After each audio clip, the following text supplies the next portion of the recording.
I figured I would hit record now before we miss any more content. Yeah. Oh, man. We need to explain ourselves just in case something fucking happens. Mm. Because I'm sure something Yeah. will happen, and then we'll have to cut it somewhere and then continue. So doesn't matter to you all listening, but we postponed our recording date because Chris was having internet issues in his area, Yeah. and the same thing any ISP does. They're like, "Oh, we'll send you some new equipment. That's probably the problem," which you know, theoretically it could have been that the modem Sure. suddenly just took a shit and then Yeah. his speed just like started slowing down a bunch. So Which, understandable. which, to be honest, yes. Like before you replace your engine, you replace your spark plugs. But, Right. You is diagnose the symptoms to see if that is indeed. sure. Start with the small stuff, yeah, because it is stupid when like we'll get the calls, Luis, when it's like this is like my fifth modem and my fifth router, and I'm like, and they never sent this out. Like, no, like, dude, like it's obviously not the modem or the router. And then you'll find out, like, dude, that should have been here months ago. Your drop is bad, man. Yeah. So this was like the internet's first offense, so it makes sense. Like, yeah, start with the modem. So they gave Chris a newer modem. Well, But gave is right.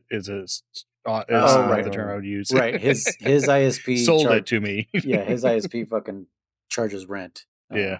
Which is That's a crazy thought to me. But yeah, but it was still happening, I guess you said?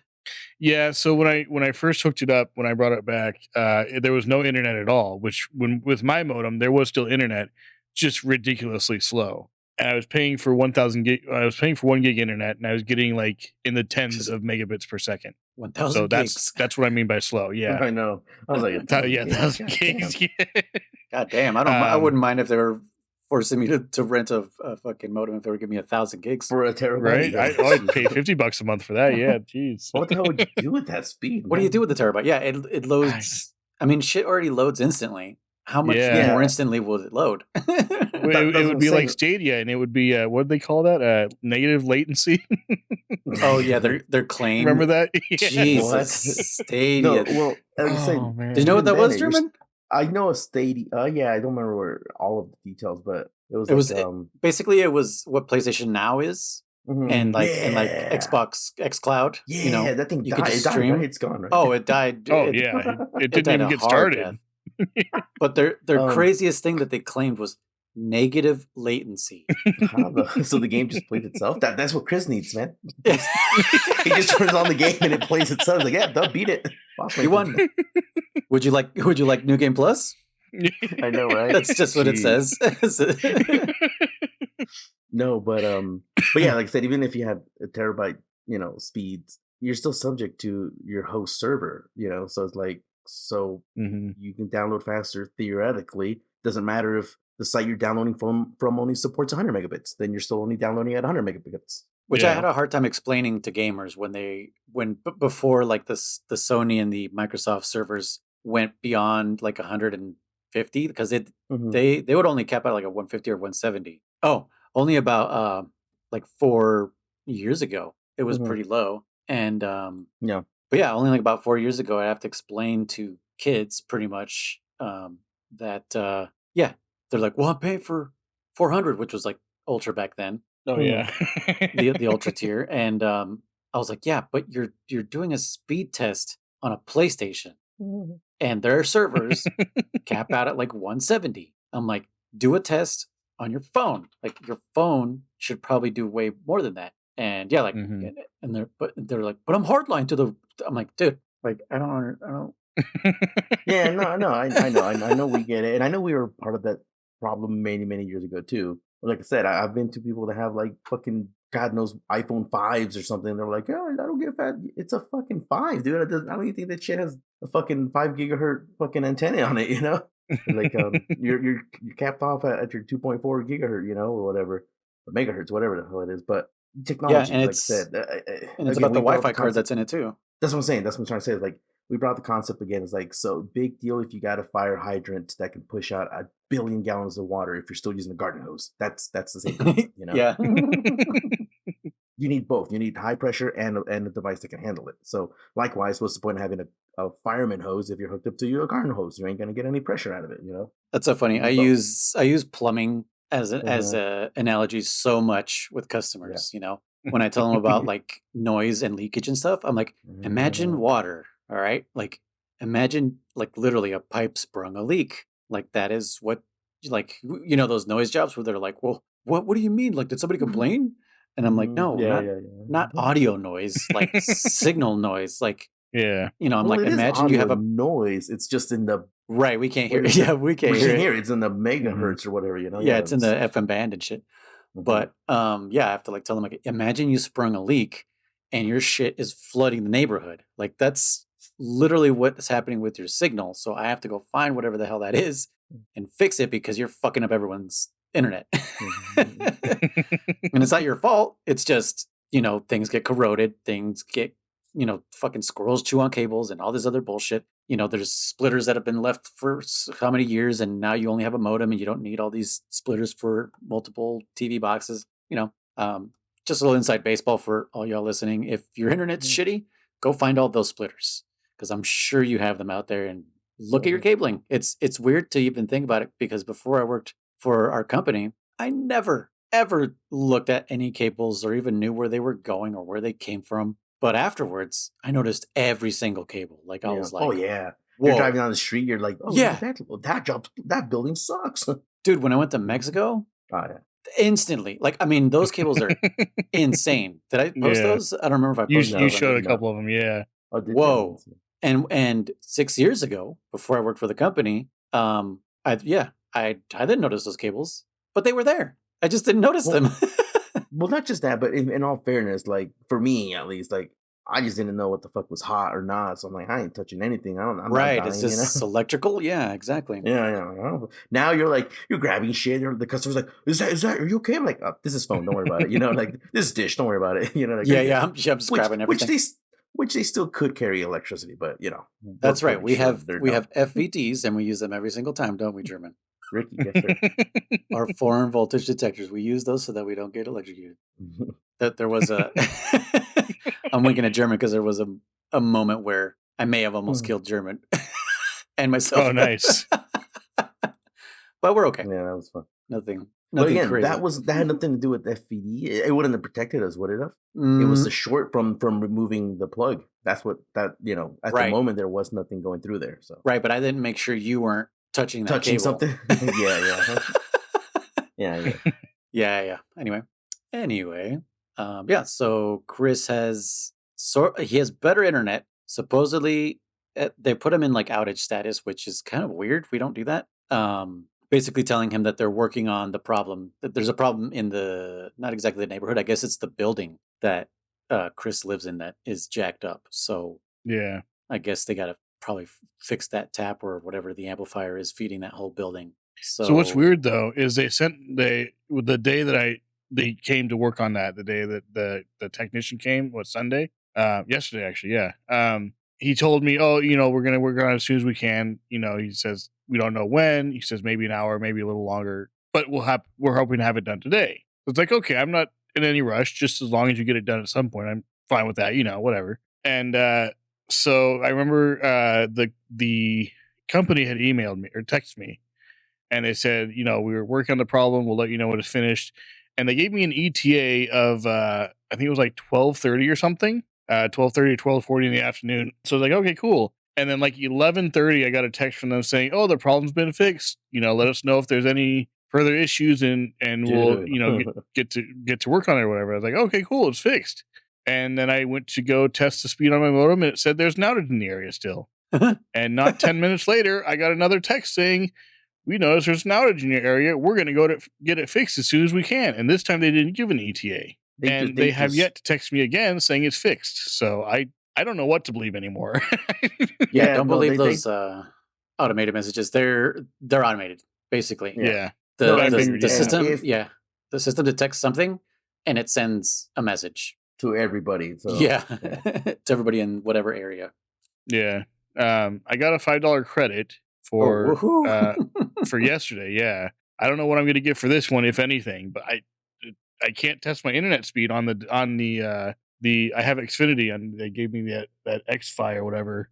I can't test the internet speed on that itself because it says there's an outage in the area and it just won't do that. Wow. Because it just looks for an outage first. The website, like just speedtest.net. Well, I can do that like on my devices, and test that way. Yeah, just always do that. Fuck our company too. Don't use our shit. Just use speedtest.net. Everybody in the US. But you know what? Chris has got a point though. He can just keep saying like, yeah, the outage. I haven't used my internet in 2 months. So how much are you guys gonna give me back? They don't fucking know we're doing this podcast.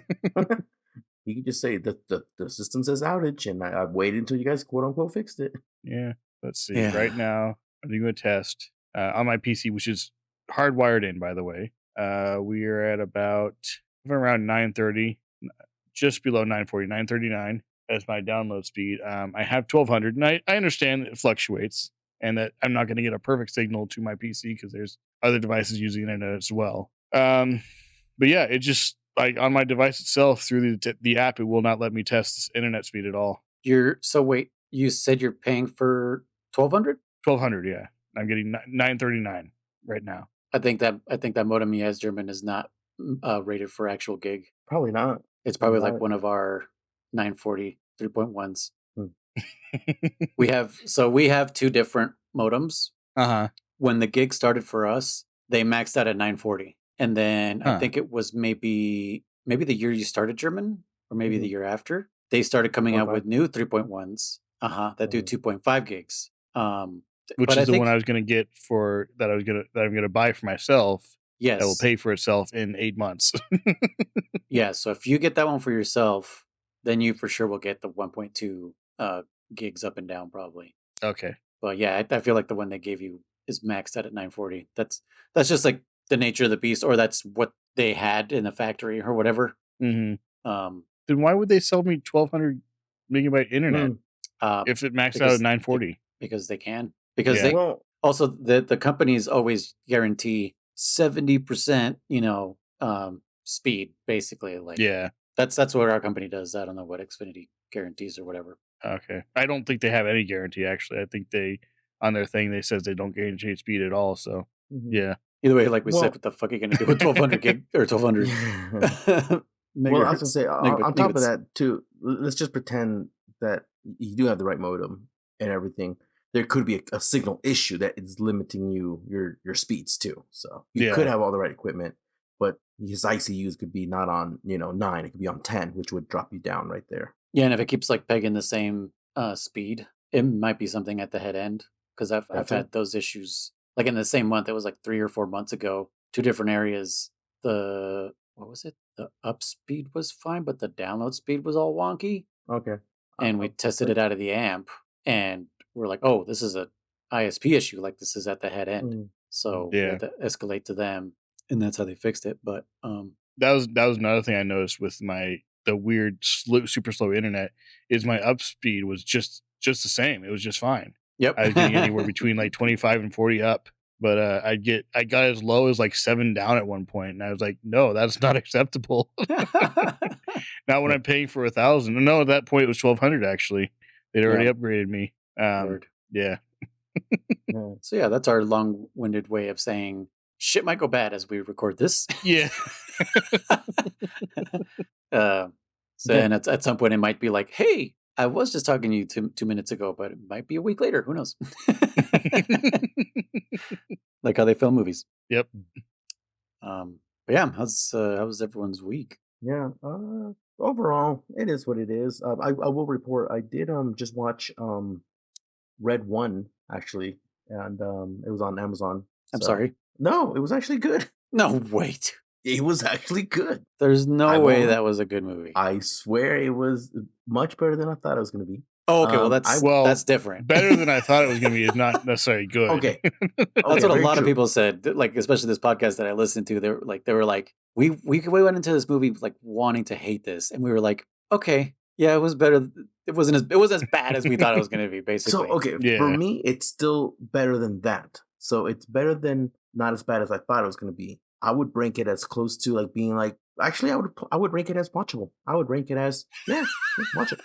Watchable. Like strictly entertainment wise, or like what do you mean? Let's compare it to Jumanji, compared to Jumanji. Oh, jeez. Which one? Which one? Yeah. Sorry, the Rock Jumanjis. Okay, the Rock Jumanjis. Okay. Yes, Jumanji. I mean, could you do Jumanji if it already ends in an I? Jumanji. Juman, it'll be something different. Juman, like Hawaii.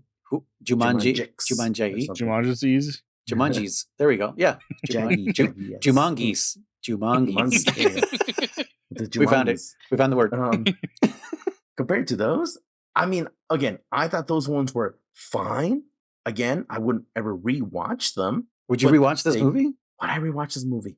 Ooh, it's on the borderline of like, maybe. Like if you were at the house and you want to watch it, sure. You mentioned you watched it on Amazon. Would you pay to go to a movie to watch it? Knowing what I know now, I wouldn't regret if I paid to watch it at theater. I'm saying I'm doing everything other than saying I liked it, huh? It sounds like you're skating around the truth and you don't want to admit it's not a good movie.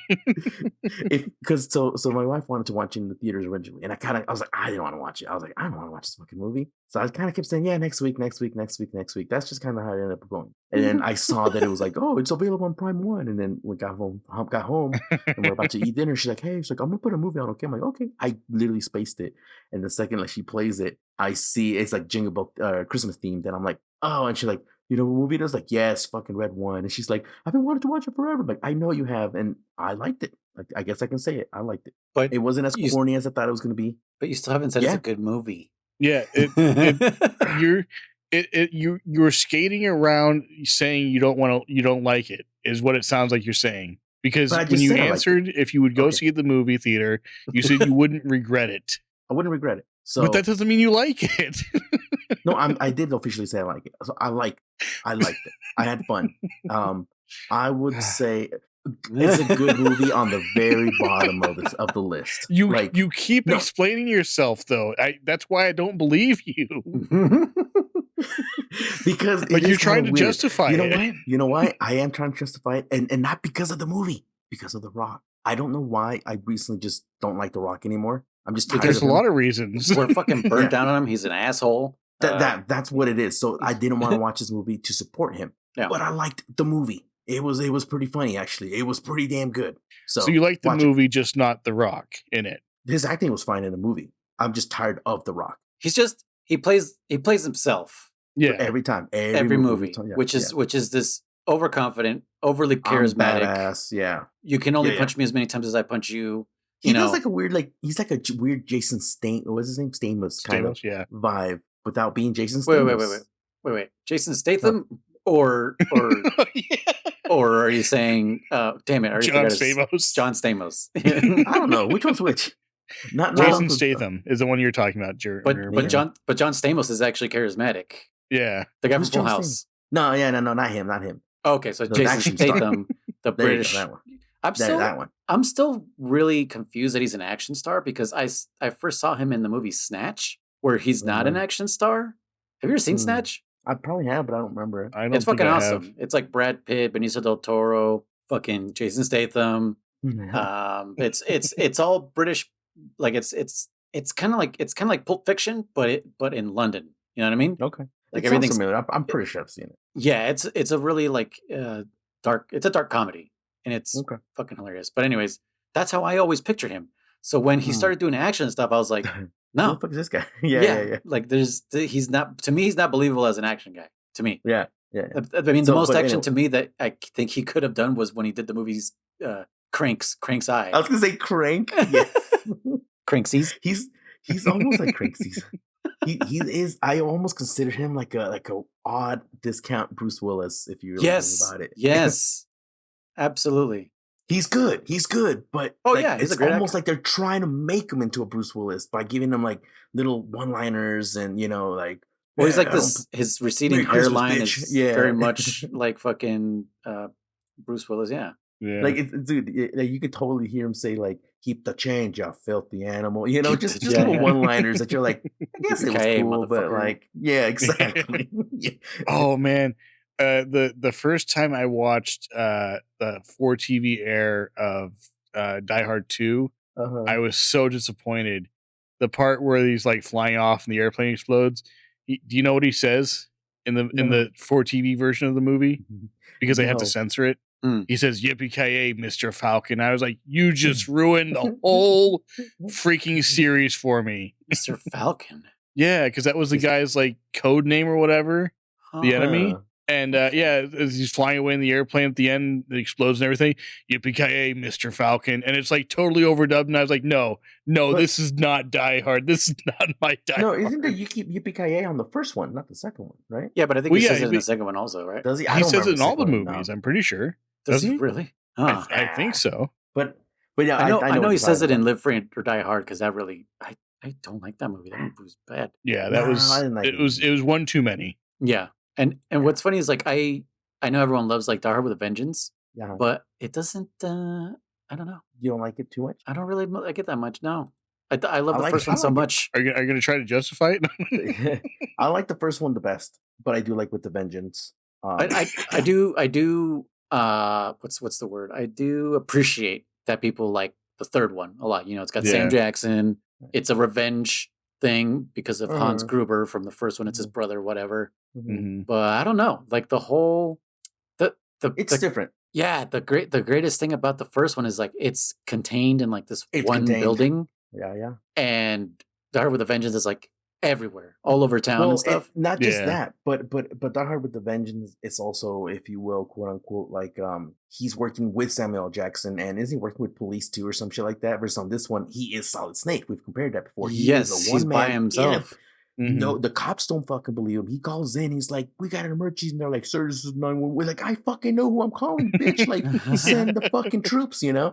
No one believes him. He's there solo, you know, and that's what makes it so much more different than With the Vengeance. Yeah, yep. But I do like it. But and then with the Live Free or Die Hard, even before I knew anything about cable or anything to do with digital or all these kinds of medias, the hacker kid, when he's like, "Let me borrow your phone," and he's like blowing like through like the gum wrapper, he's making little noises to the phone, and he goes, "There, you got free texting and data for life," or some bullshit like that. I was like, "Get the fuck out of here!" I was like, "All right, fuck you, movie." I'm like, "It doesn't work like that, you stupid shit." So you know that's based on real shit. The kazoo on the phone. Is it? Yeah, because all you had to do was match the tones that whatever the phone provider would do. Because remember back in the day when you put in, I mean, obviously it wasn't accurate, but when you put in a quarter and you would hear like this little thing in the background, that tone that tells the provider, the phone provider, how much money. Well, no, it just says this person cannot make a call. Oh, really?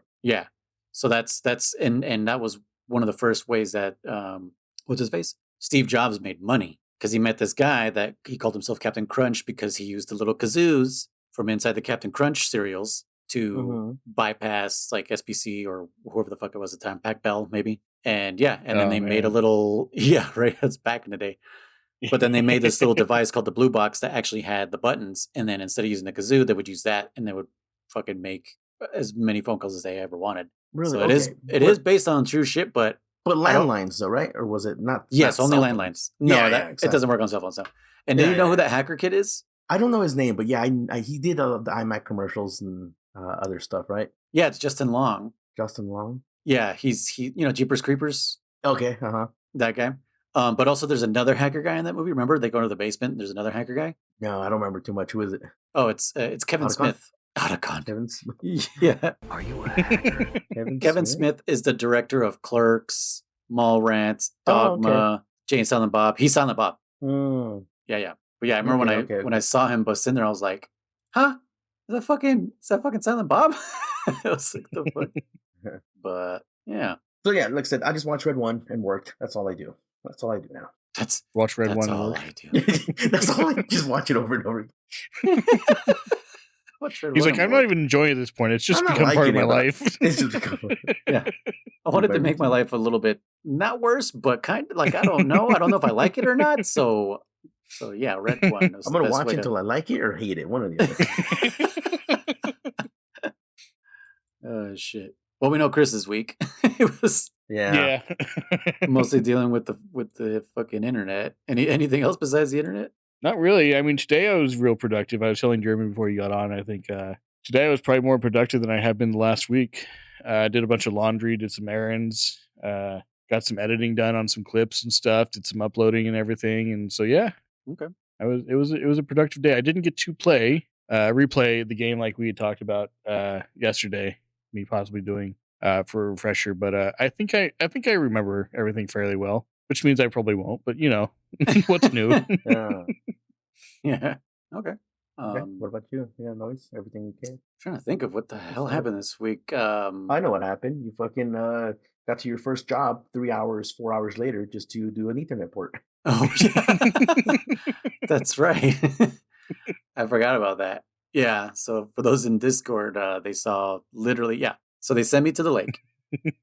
I have this during a snowstorm. During a snowstorm, like the first big snowstorm of the year. Yeah. I have a rear wheel Ford Econoline. It's like I think it's a 2014 or 2016. Oof. This thing sucks. 13, yeah.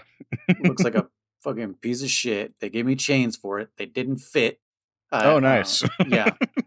There were, so the way I described it to my boss was like, it's like an old sock on a child's foot, pretty basically is what I said. And or is it like the good chains, like the real chains, or those cable? No, good chains. Cheap things. Okay. Good chains, yeah, cables are only really good. It depends on the car with cables. Like cables are really only good for like sedans and stuff like that because they're lightweight. Even then, I don't like them. Oh no, they're not. None of them are meant to go faster than 35 miles an hour. Well, but even beside that, like I've never found them to actually work decently any amount of snow or anything. Yeah, I have cables for our personal van. Really? I don't use chains for that. No. Okay, I've always just used chains. I don't know. Yeah, it's just chains are such a pain in the ass to put on. Yeah, I get that. Yeah, I've never really had a problem with cables. I think it's just because I've driven so much in the snow that I know how to drive with each one. You do have to drive differently with definitely each thing. I mean, I wouldn't even trust those socks. Have you seen those socks?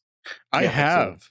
I'm not even sure how they work exactly. Like it doesn't seem like it would make that much of a difference, but I know. It's like I first didn't trust cables and I'm like, okay, I trust cables now, they work. But I feel the same way about socks now. I'm like, well, and that's the thing. I haven't used a sock, but apparently there's a lot of people saying, yeah, they work just fine. Just gotta go slow. Don't think it's a fucking, no, yeah, you can't go full fucking speed. So so I remember I told Laura, I was like, because I have cables for her. Actually, I got her chains now too. I had cables, but now I got her chains. But then I was like, she can never put them on, so I always have to put them on. So I was like, maybe I'll just get her the fucking sock. If people are saying they works, then I'll just give it a shot, But we haven't had to do it, so okay.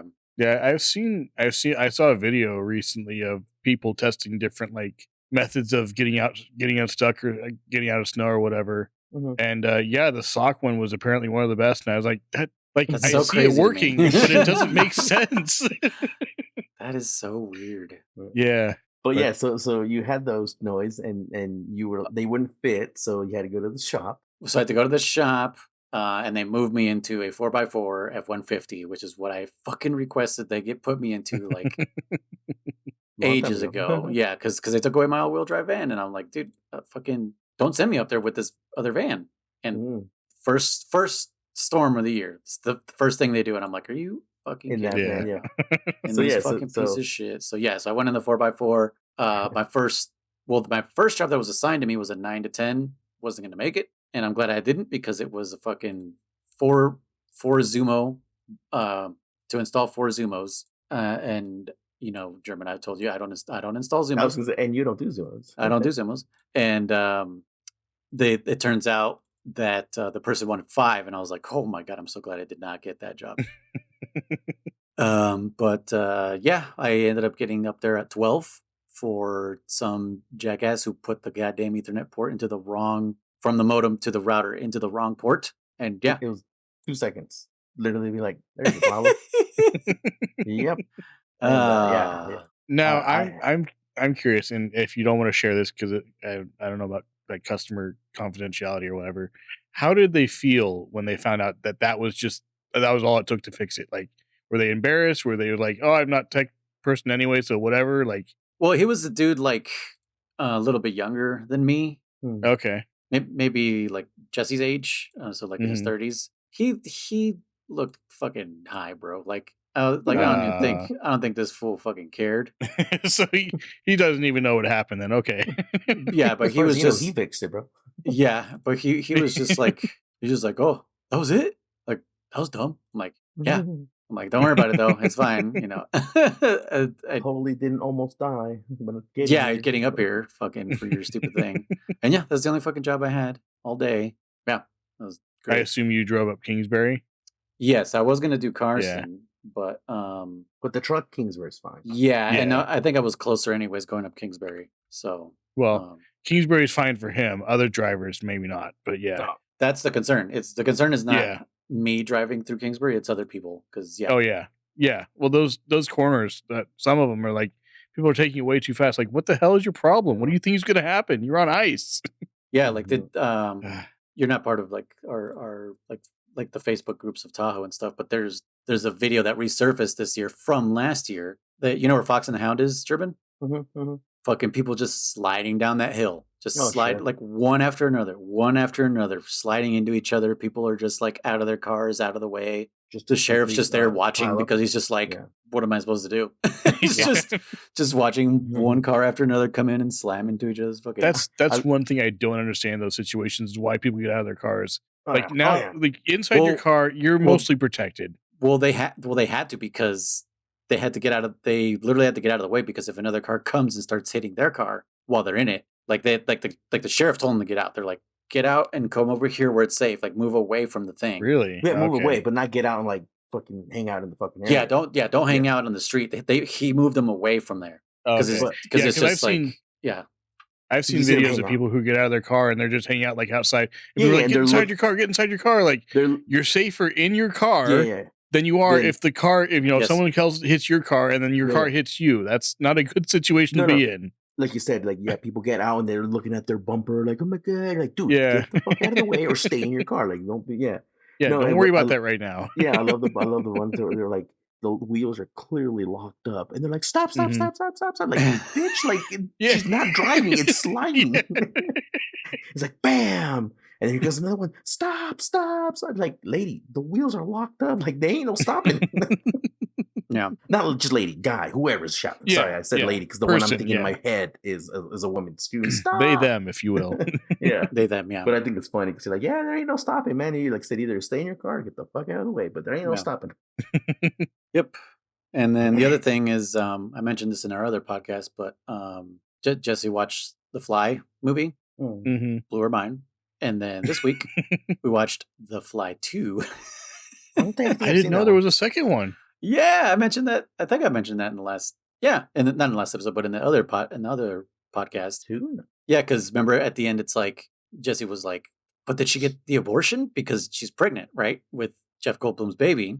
And so she was like, "But did she get the abortion?" And I was like, "So you mean you want to watch The Fly 2?" Oh man. And yeah, The Fly 2 is with I forget his name, but he was supposed to be Marty McFly, and then he got recast for. He got recast for Matthew J. Fox. I couldn't remember his name. Matthew? No, Matthew. What is his name? Michael J. Fox. Did you say Marty J. Fox? No, I said Matthew.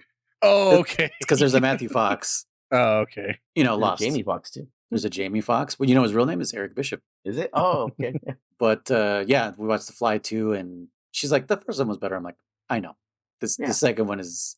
I told her I do appreciate that it wasn't like, how do we make the first one again? Like they did continue the story, which is what I really liked. Yeah. Like it was like, what would happen if this baby was born? And it was kind of like a Jack thing, like the Robin Williams Jack movie, where he had like accelerated aging.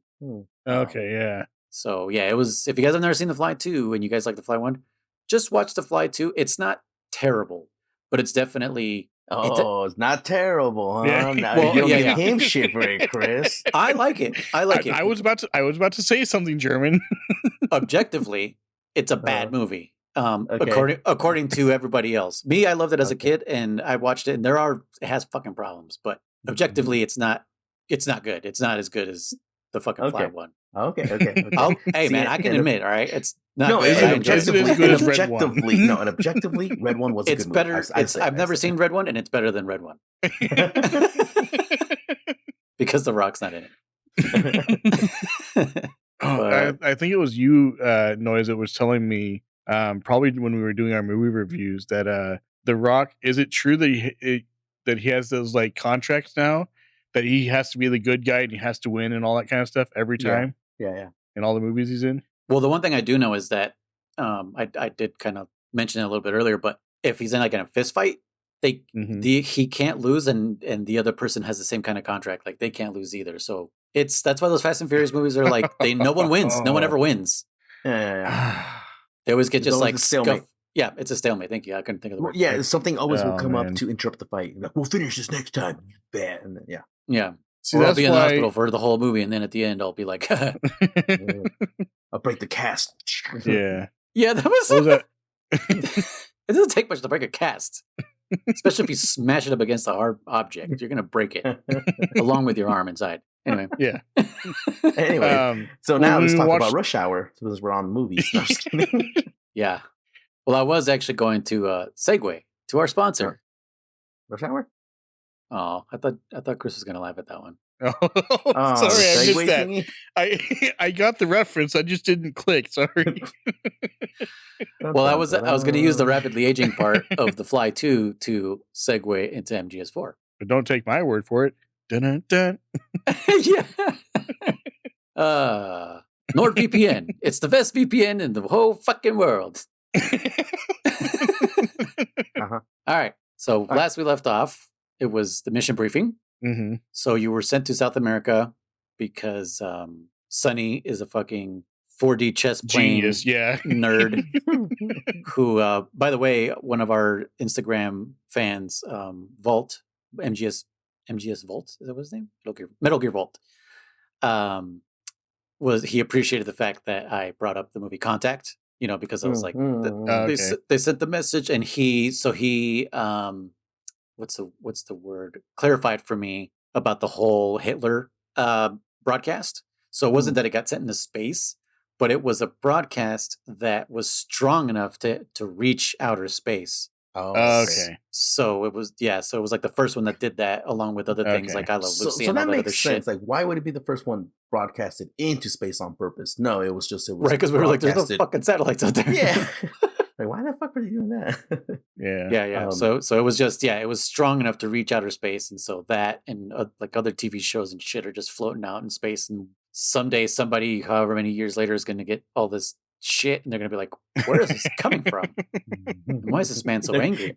It's going to be noise on their end, bro. They're going to be like using their space internet and shit. Like, my internet's slow. My internet's slow. Their cable guys would be like, oh, there's fucking noise. There's a bunch of genocide talk so going much leakage coming from Earth. It's not even funny. Oh my god.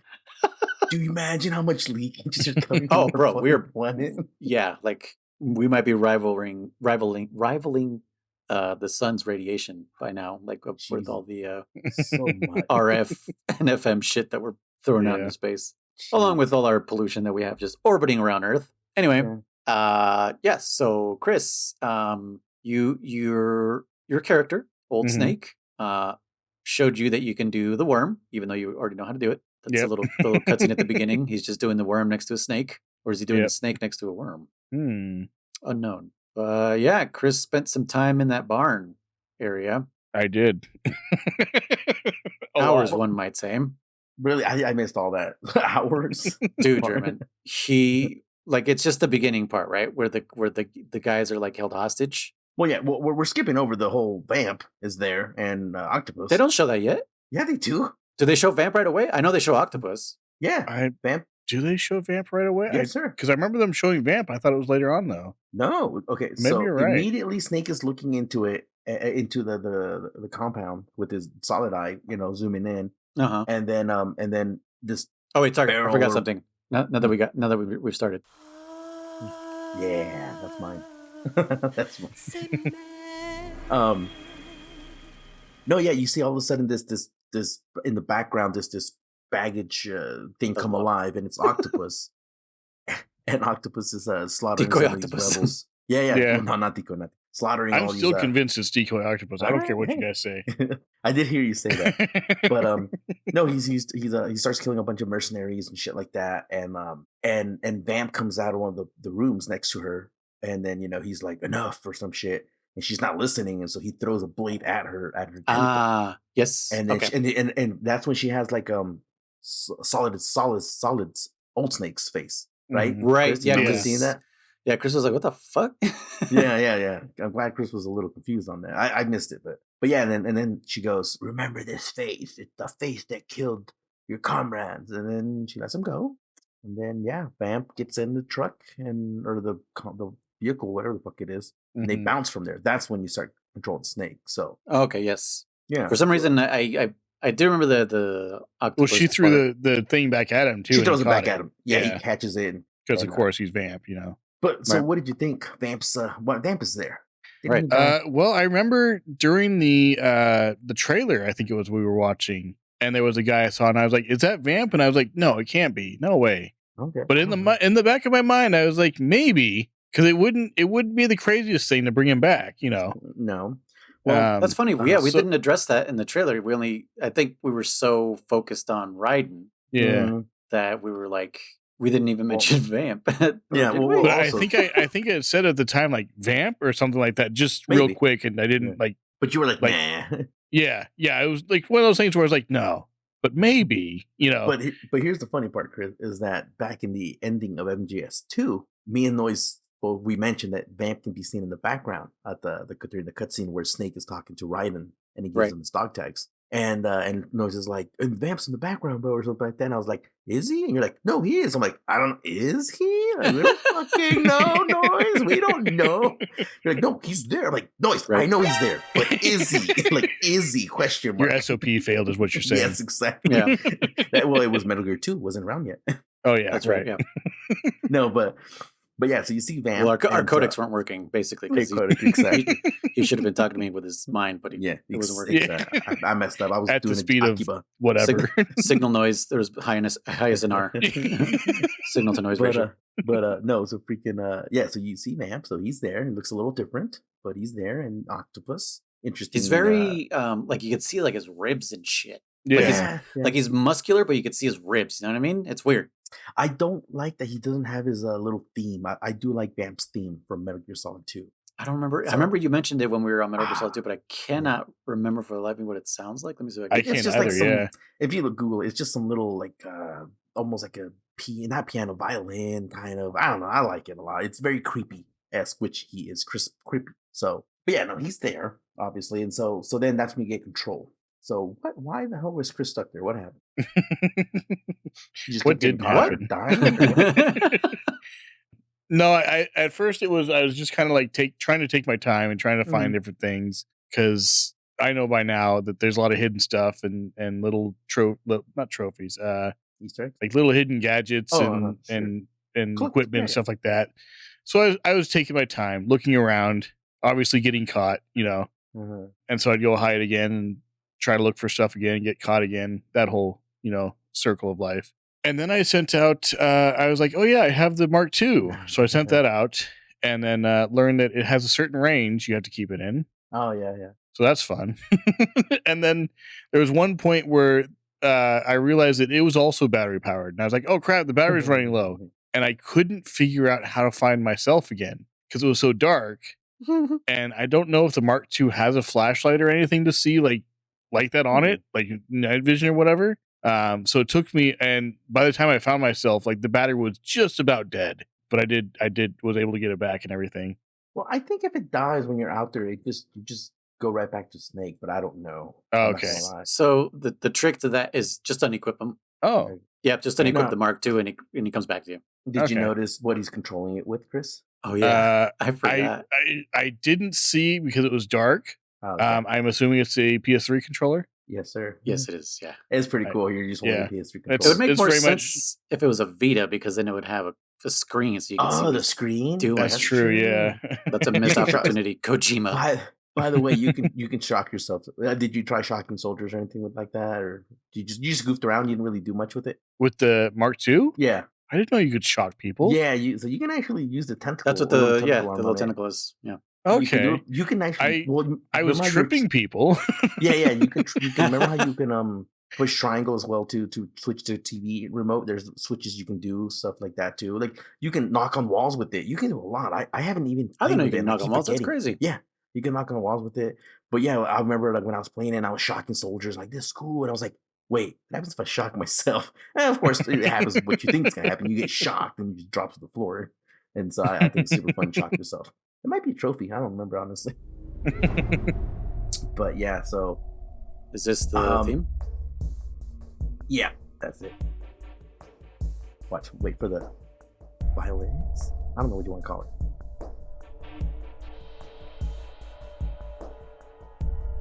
Come on, any Dana song.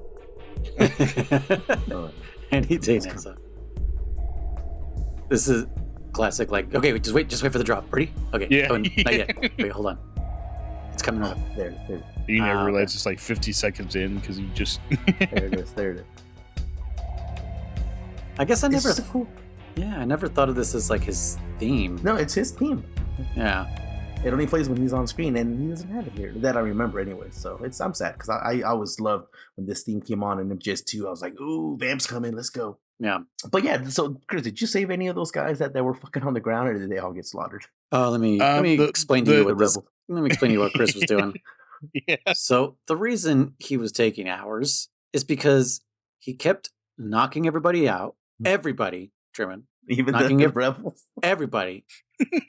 And exploring the damn buildings. And then every single time someone would wake up, he would knock them out again, no matter who it was.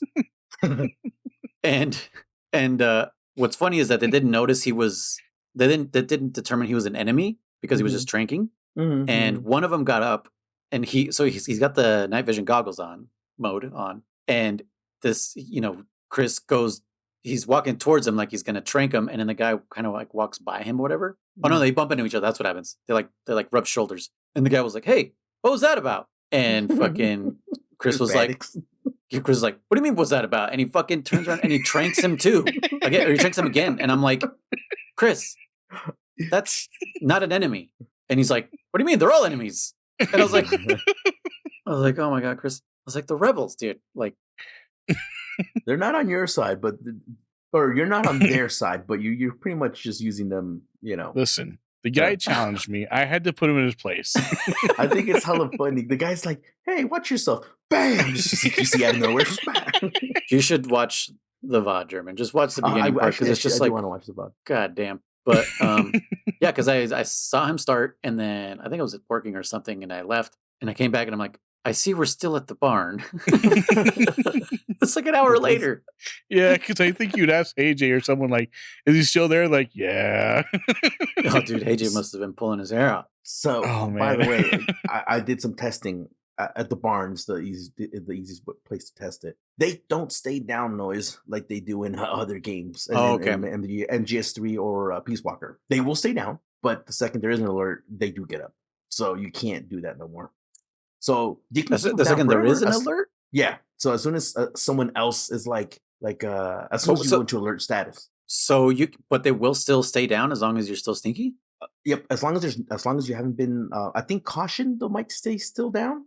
Okay. The second is an alert, they get up. They actually get up, and I was like, "Fuck!" I tested it like tons of times, and yeah, they'll get up. Unfortunately, so yeah, if you're stealthy, you can still do that trick, but they'll get up.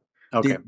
Sorry, I'm gonna do a quick little one. Did you guys try that hold up technique I told you about, the triangle? I haven't played since. Oh yeah, because you already first did all time. this. Yeah. So what I understand is that yes, he does pull a President Johnson on ride and move. He does. So it's just a way to get extra ammo instead of like or ammo and supplies instead of doing the classic pick them up, drop them down, pick them up, drop them down. Did you get that you reference? Just hold them up. Yeah. Okay. Johnson. Okay. You can actually pick them. You can actually hold them up, whether they're standing or on the ground. Like if it was a sniper or if you like threw them on the ground and said freeze. Either way, it works. Then you push triangle. Except for the triangle when they're on the ground, that he doesn't grab their nuts. But it's pretty funny. You should do it if you get a chance. Again, I think it's fun to do that. If you want to grab some I actually nuts. took a screenshot. I have my original screenshot since I'm playing on my original PlayStation 3 of a picture I took of Snake grabbing someone's nuts. Let's just say that. But anyways, yeah. So this section here, you can save them, Chris. Yes, basically. And if you save them, this whole area, you can just wander around this area. Yeah, you can. You can actually wander around. But I'm actually I remember this part being annoying. Not the barn, but the immediately right after the little cliffs and Oh, stuff. the little cliffs. I hate the cliffs. Yeah, dude, Oh, these yeah. guys blend in like a mother.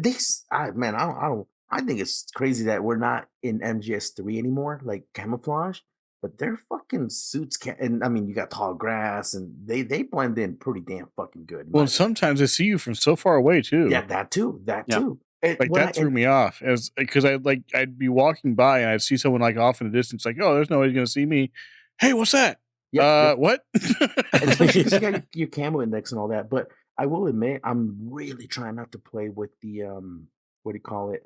Solid eye. Because I do remember using the solid eye so much, my original playthroughs, that you just put it in night vision mode, but then it's not fun because you're just in night vision mode the entire fucking time. It's kind But of like also when that you're it kind of gives you noise. it kind of positions your way. Yeah. But it reminds me of like the Batman Arkham Asylum games. It's like you spend so much of that game in the fucking detective mode. You're like, I just want to play the game and not be in detective mode, like, you know. Yeah. So, anyways, I'm trying to play without doing a solid eye, but I do switch over to it every now and then. But yeah. Anyways, I get caught a lot here, and pretty much it's just a full on battle. I did want to point that out that this is the first time that damn, where was I kind of going with this? It's not. You're sneaking, but it's not. It's again the opposite of Die Hard. You're not a one man in a single fortress. You're kind of all over the fucking place, Mm-hmm. and you have helpers. They don't even know you're there technically. It's not like the PMCs are specifically told watch out for Snake. They're just out there shooting rebels, and they see you as one of the rebels, But somehow, as soon as you show up, there's an alert phase. And that's what I hate. That's the one thing I hate is like they're literally shooting rebels, and it's the enemy.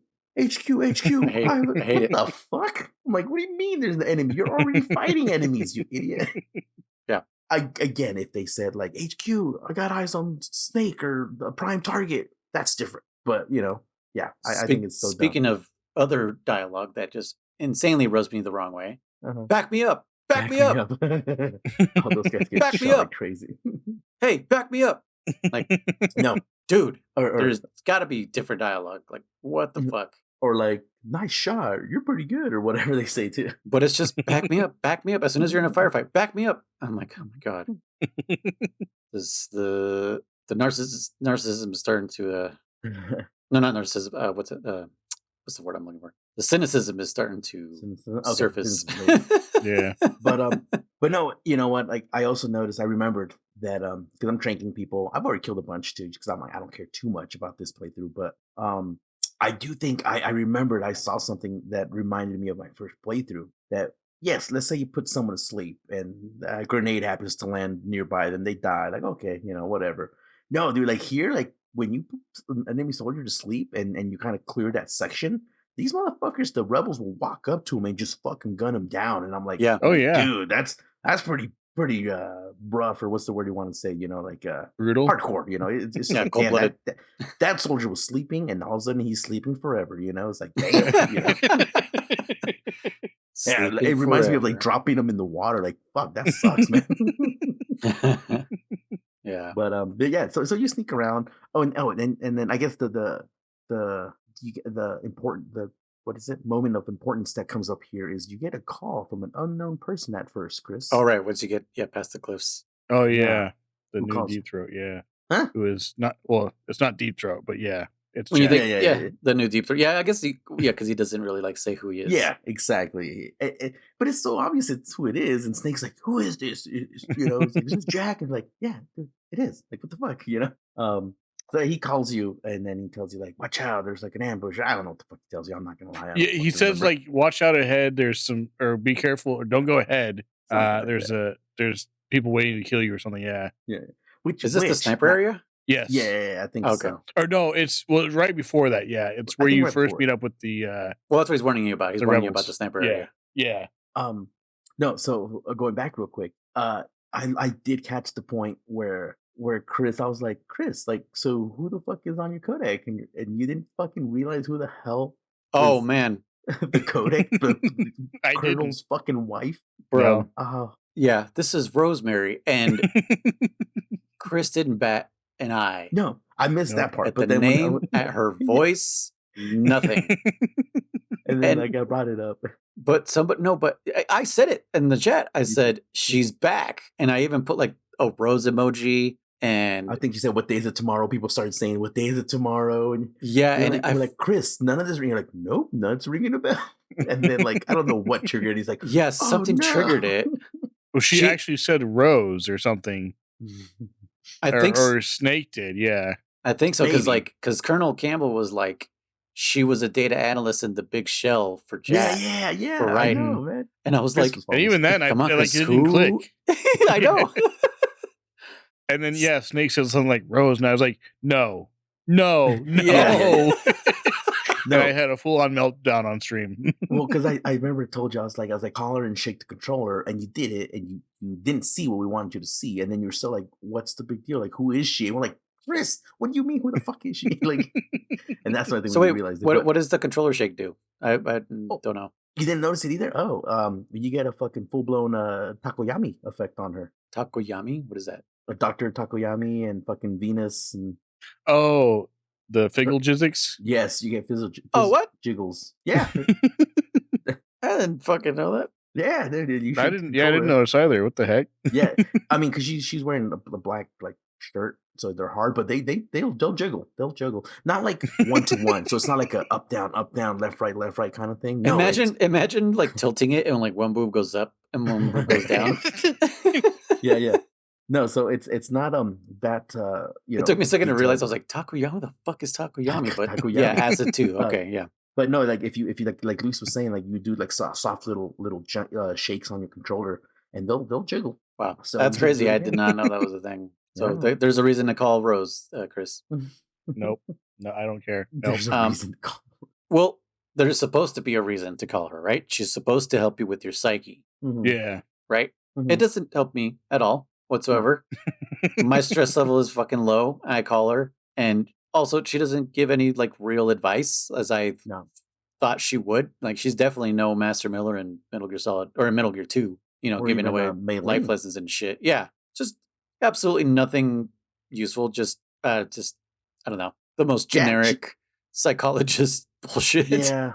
I mean, she does say some stuff that like you'd be like, oh shit, that makes sense kind of thing. But like she's supposed to be like, you can call her to be like, oh, soldiers in this area are probably fatigued because of this, or I don't know. But she's supposed to calm you down. I only called her to see like what the fuck was going on. With Jack and Herd. So now that you know who it is, Chris, like, what the fuck is up with that? Colonel's hooking up with her, dude. Like, what the fuck? I mean, clearly he's got bad taste in women. That's the only thing I think.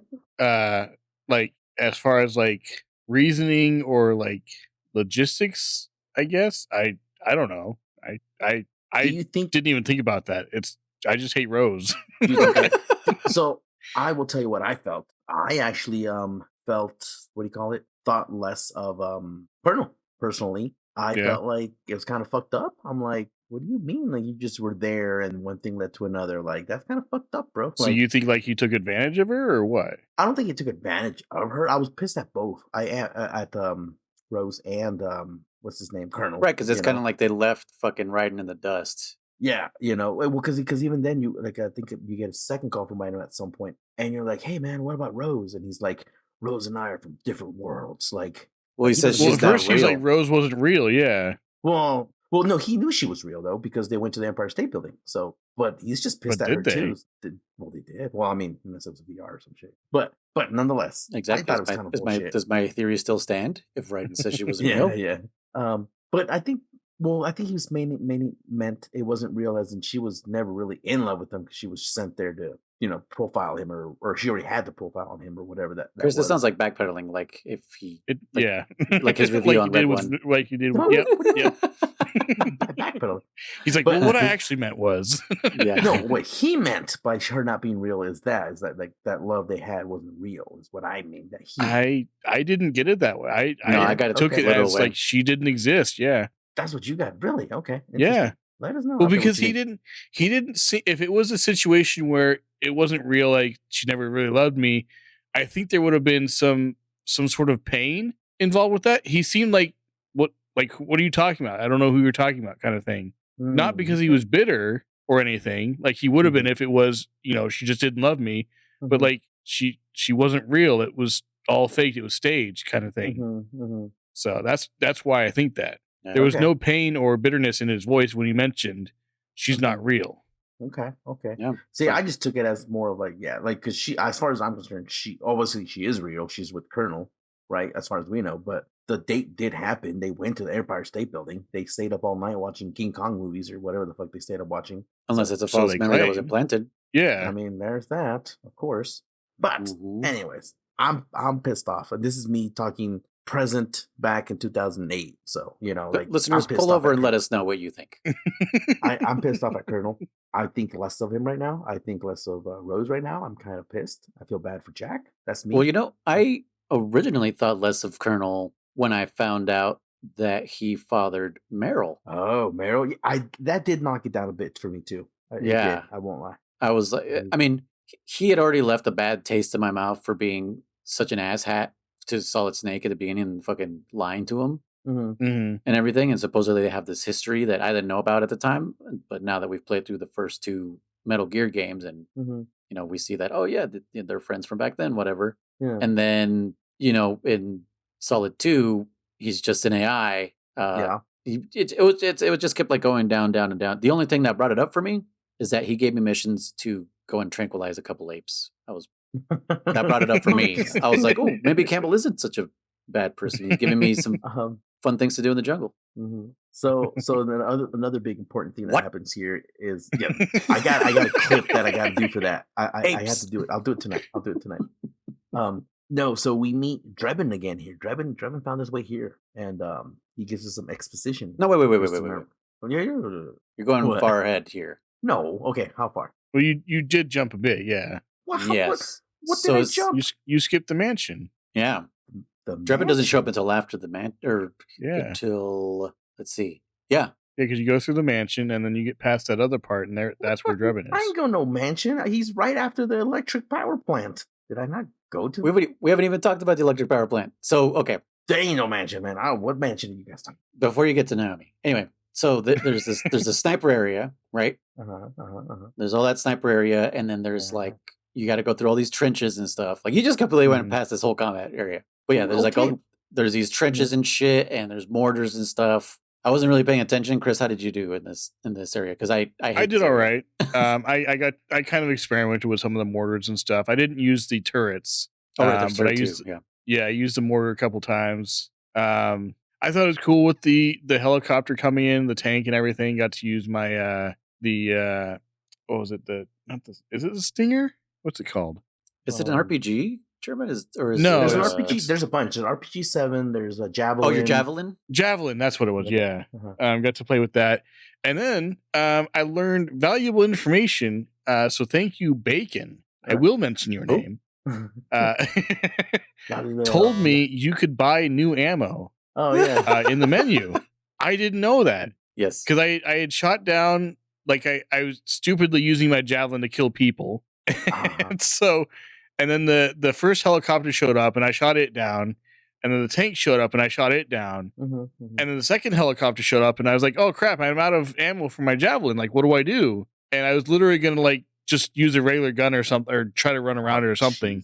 And Bacon's like, why don't you use your Javelin? I was like, I'm out of ammo. He's like, you can get more. I was like, oh. Like, you're never out of ammo, bro. So this breaks the game for me a bunch. Yeah, I can see that. Yeah. Yeah.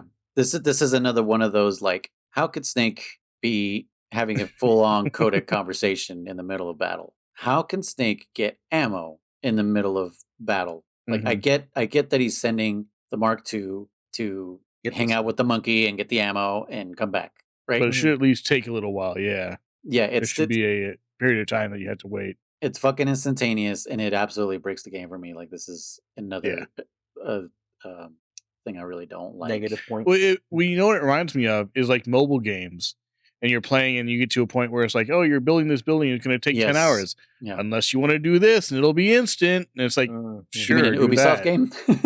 yeah, that too.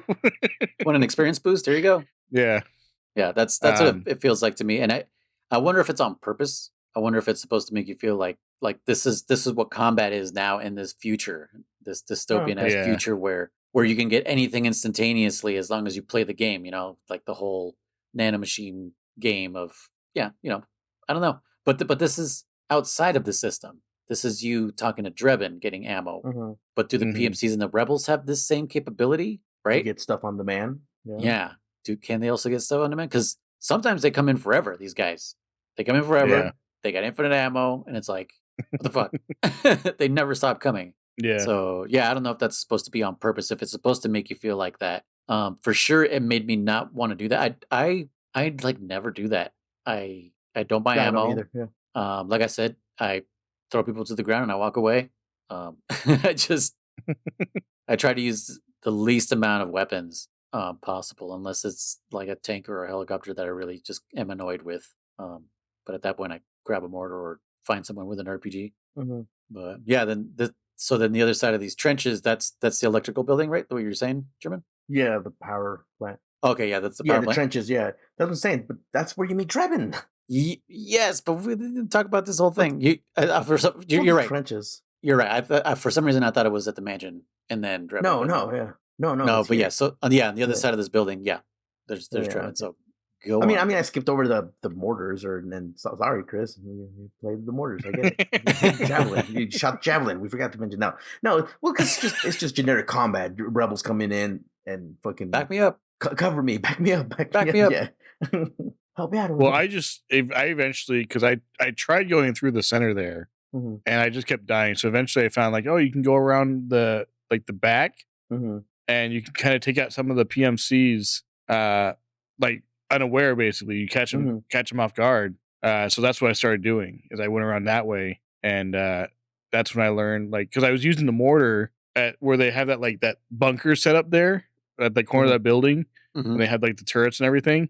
I was using the mortar there, and I could have sworn I'd gone through like 20 guys, and they just kept coming out. So is that one of those things where they just keep coming until you advance through? Yep. That's what I'm saying. Okay. That's technically a strat. Is like you can, like, if you push forward, the rebels will end up pushing forward too. Yeah. Like, that's just, otherwise, if you stay like at your, let's just call it your sandbags, and shoot PMCs, whether it be trank or lethal, they'll just keep coming out, and the rebels will just keep dying, and it'll just be an endless back and forth until you proceed foot forward. I feel like the best strat is to like flank, take them out, and that helps the rebels move forward. That's pretty much what I did. Yeah, was I went around. You go like to the right and then up, and you like do those couple of like flips over or whatever, the canyon part. And then there's like 3 or 4 guys up there. I just tranked them, took them out, and then I went forward from there, and that's where I found that mortar, and that's like right by the building, right in front of the building, but you're high up, so they don't usually hit you up there. But then if you just keep going from there, it does a whole like that bulldozer thing comes through and knocks down the fence, and that's where that happens. No, that's the mansion area. So that's okay. Yeah, right. But another thing I was going to mention is you can't destroy those fucking turrets like with the mortars. It pisses me off. Why? Why can't you destroy them? One thing I hate with the mortars is there would be a time where a guy is standing still, and I'm like, let me go try to hit him, and it would fire, and then he would move. It's like, well, there's a wasted shot. Because it takes a while for those shits to land. Yes, that's funny. Yeah, they're fun to play with. But that's about it. Like, I don't. Yeah. I mean, you can use them maybe to take out like a tank or something like that, but otherwise they're not really useful, in my opinion. Yeah, I eventually come across like a portable mortar. I think it was one of the guns I found. Yeah. It's a little noob tube, pretty much. Yeah, right. Yeah. I don't think I've used it yet, but I read something about one of the guns I picked up. Was like, it's a portable mortar. I was like, that's cool. I'll never use that, but cool. Thanks. Yeah. I will admit though, like, aside from it being kind of game breaking / taking out of immersion, it is nice to just have a shitload of guns that you can choose from. You can just kind of you're not stuck to just the M9 and then the fucking SOCOM, the M4, the AK, like the classic guns we've always had, the FAMAS. Like, you can, like, dude, you want a shotgun? Bring a shotgun. You want a fucking, it kind of brought some not Peace Walker, portable ops weapon choice, over. Like, you got so much shit to choose from now, Yeah. So I do like that. My problem with it is that's not what Metal Gear is about. No, right? That's true. And every game seems to give you more and more arsenal. Yeah. And like I said, I think it's on purpose. I think it's supposed to be like the incentive is for you to become a better player who doesn't need all these weapons. But here are all these weapons. Yeah. I don't know.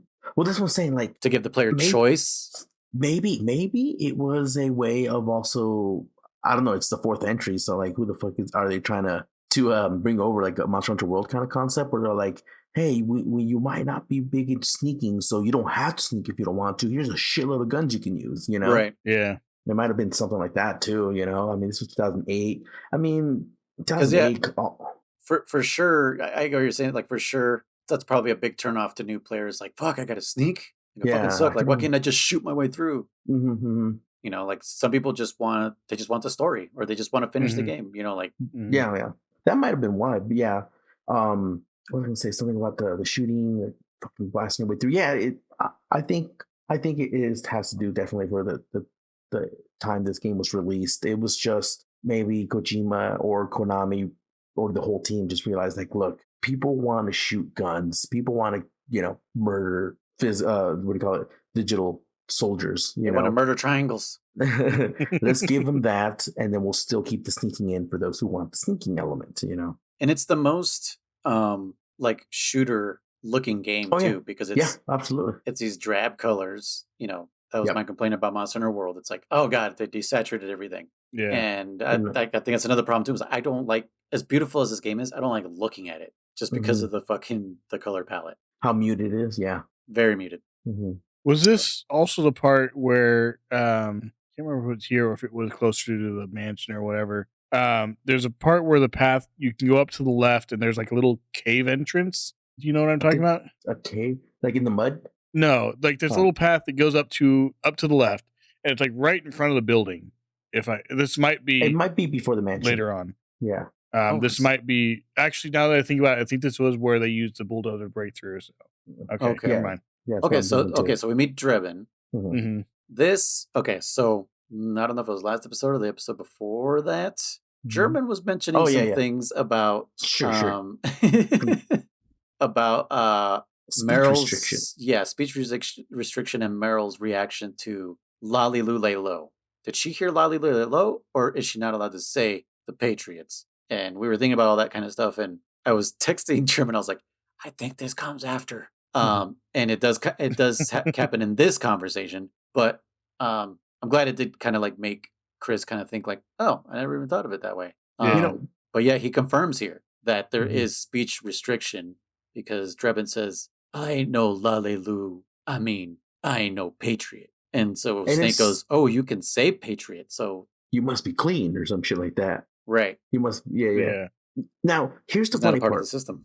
I did remember when we were talking about it, you know, last episode, and I knew this scene hadn't happened yet, because I knew it hadn't happened yet. So you were just trying to stimulate Chris's mind. No. Well, I do have some kind of memories of speech restriction kind of being mentioned, maybe in the trailers. Like I said, we saw tons of trailers, so I might have also been kind of jumping the gun, but also not really. Like, we might have known about it as players. But that's why it was funny when Chris is like, so you're saying that you think they can control? I'm like, no, I know they fucking can. I was like, it's canon. Like, they can, Chris, like, because of this scene here, especially. But yeah, so here's where we can kind of find out that there is some kind of speech restriction confirmed, and he talks about the new bosses, the new Foxhound. I guess he calls it Snakehound. The BB Corpse, Beauty and the Beast. Yeah, he names them all. Chris, do you remember what they're named for 1,000 points? I know there was Laughing Octopus. Okay. Hold on. Crying Raven? Was it? What was it? Crying Raven? Nah. No. Rage Raven. No, Rage something. Raging. Close. I'll give you it. Raging Raven? Uh-huh. I don't remember. I can't. Did you crying correct for one of the adjectives, I guess? Crying. Verb? Crying? I don't know. We discussed this last time. I don't remember what it is. Crying is a verb, yeah. Okay, verb. It's something you do. But you can also describe it. Someone is crying. No, I guess it's a verb. No, you're saying what they're doing, yeah. Which one's the adjective? Is that the descriptive? Adjective is describing a noun. Like, No, like adjective is describing. Yeah, adjective is describing noun. Yeah, so descriptive. But crying can be an adjective. I'm gonna look it up right now. Anyways, so what's But crying? how do you, okay? What would you describe as crying? Well, the action. Describe something as crying. Describe something as crying. Yeah. Mournful. I don't know. Mournful is an adjective, yes, Mm-hmm. but it's not crying. It's not Crying an is action. the action. what about a crier? He's a crier. That's a noun. What about a crybaby? Oh, you're right. That's a noun. That's an adjective. That's an adjective. No, That's not a noun. A crybaby. no. You're saying what it is. Right, cry baby. Like it's like if his name was Cry Baby. Yeah. That's an adjective. If No. you said someone's a crybaby, How would you- no, it's an you wouldn't- adjective. That's a noun. Yeah. You remember the movie Cry No, Baby with Johnny Depp? Cry Baby. Yes, I know. No, Noun. that's a nickname. It said underneath noun. No, it didn't. Now Johnny Depp and Cry Baby. Noun. is crying an adjective? All right, Google, don't fail me now, motherfucker. He is crying. Not Is that the adjective? Noun, an adjective. Crying? Yeah, it says cry, verb, cry, noun, crying, adjective, battle cry, noun. How is? Yeah, because he's crying. That's an adjective. But that's an action. Right. Like Isn't that what we're saying? No, that's a verb. An Dude, adjective describes something. So Merriam-Webster's soft, dictionary. billowy, warm. Those are adjectives. No, I know, I agree with you, but I'm also saying crying is an adjective. So I Can wouldn't be used. I wouldn't walk up to someone and say, "Oh, this person looks crying." I'd say looks like they are crying, or looks which like is a they've verb. been crying. Which is a Hey, verb. Webster's dictionary. I was right here. Adjective. Well, crying. Yeah, exactly. That's what I'm saying. I cannot are think you of a saying? situation where crying would be used to describe something. So officially, Webster's dictionary says cry is a verb, crying is an adjective. But it doesn't. I'm not blaming this on you, German. I'm not No, blaming no. you. We're I pulling don't from understand Wikipedia. in I'm trying to wrap my what mind around it too. situation you could Cry is also a describe noun. something as crying. My eyes are Transitive crying. verb, My eyes are crying. intransitive verb. But your noun. eyes are physically crying. It's an action. If you put it before, like crying eyes, Mhm. you're describing the type Running of eyes. horse. It's still a verb. You can do running as an adjective if you say a running nose. You're describing the type of nose that the state that the nose is in. Man. It's in running. It's running. Go catch it. Condition. Yeah. I think Okay. I think it's the condition. I think that's the only way it makes sense to me because I'm also trying to wrap my mind around it the way you are. Yeah, because I don't. Otherwise, I don't get it. Like, okay, Because I think it's crying something is my crying eye. It's a type of it's the state that the eye is in. okay. Because like it says here, like for one of the definitions as an adjective for crying, it says notorious or heinous, and an example says a crying shame. So a crying shame, the shame is crying. Okay, yeah, okay. That makes sense. Yep. So it does have to do with states. Because the crying you were describing the shame. The shame is crying. It's not as a verb, but you're describing it as it is crying shame. Okay. a crying need. So crybaby is a fucking adjective. No. No, Yes. crybaby's a noun.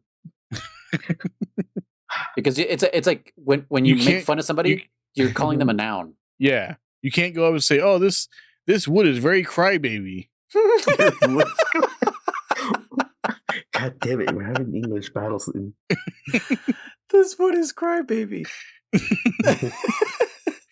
That's what an adjective is you're describing something. So exactly, a crybaby is an adjective. No. No. It's not. Okay, German, tell me in what sense, right? Oh, God. You could describe something as crybaby, not a crybaby, as crybaby. That's crybaby. Yeah, I don't know. I can't. I mean, you're asking me to pull something. I'll give you this one. Webster says it's a noun, but I would use it as an adjective. All right. Anyway, So what are the four names of the B&B unit? Yeah, two. it's so raging raven, which I hate that alliteration.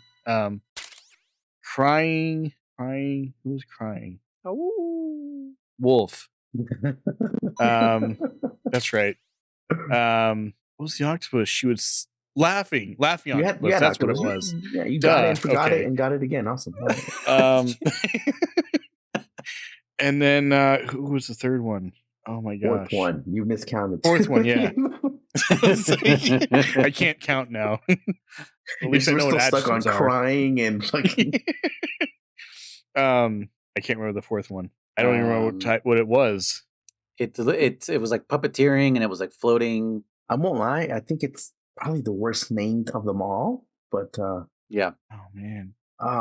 But it was an emotion, right, or something like that, or it was an adjective and a noun. Yeah, not an emotion. That's what me and Luis were arguing about last time too. We're like, yeah, that's not a fucking emotion at all in any way, shape, or form. Well, we'll give you this one in the sense of, as of right now, have you noticed the theme at least to half of their name? Yeah, it's like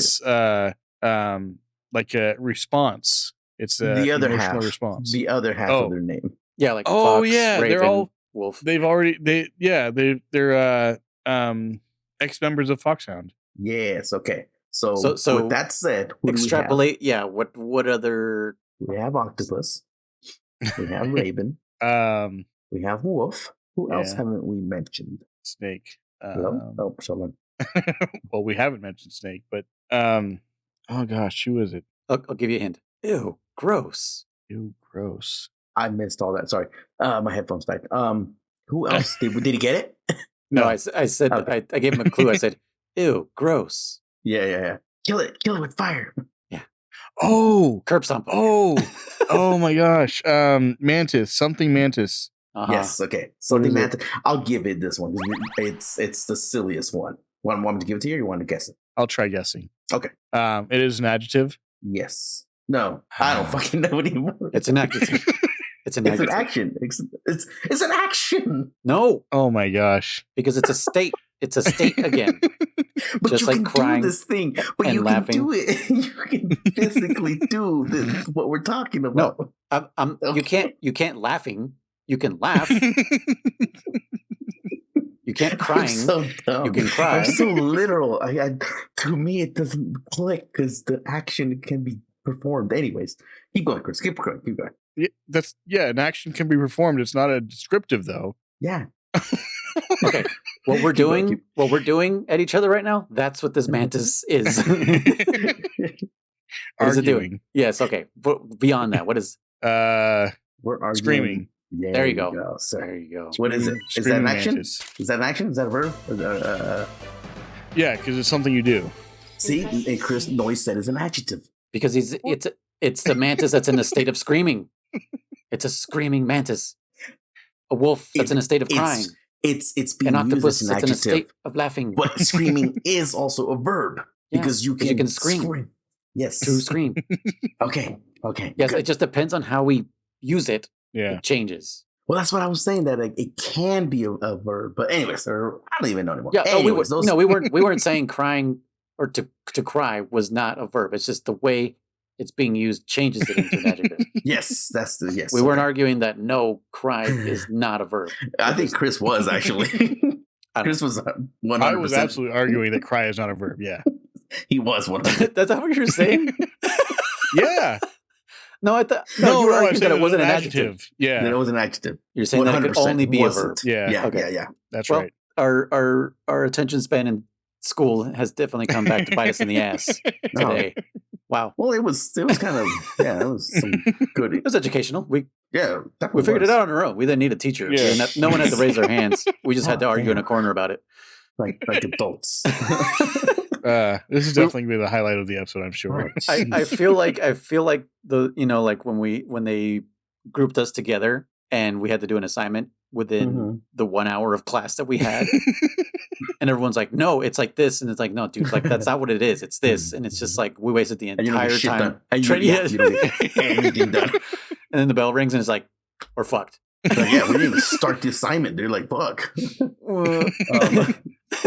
But yeah, so you get to meet our new snake hound, as he calls it, and according to Drebin, they're made up of beautiful babes, right? Mm-hmm. And in a Kojima game? No way. Yeah, I know, right? And he says that they're obsessed with Snake. Yeah, they're obsessed with Snake because they feel that he can free them from their torment. Because he says they're tormented. Okay. Oh. Huh? Yeah, I'm Chris? here. What? Oh, okay. Oh, Jesus, I was Chris. coughing, so I muted myself. So Okay. That was fucking scary, dude. He's just like coughing. He's like, "You okay?" He's like, just dead air. But yeah. So anyways, these are our new members, and he says, it's like 4 have been identified so far. That's what he tells us. So maybe there's more, Chris. I don't know. Maybe. Who would be missing from Foxhound? I knew it because Ocelot is there. Liquid. Oh, right. Well, Liquid is also there. Well, yes, the sock puppet. I mean, nah, but not as a beautiful babe. Oh, by the way, Master Miller. Who says? That's who. Yeah. No. When fucking Octopus is using Snake's face, and she's like, brings the soldier up like across her body, literally. Like, look at my beautiful woman body. Then it's like an old man's face. I laughed so hard because it reminded me of the Sokolov Secret Theater. Oh, yeah. He's they replaced Sokolov, or they replaced everybody with Sokolov.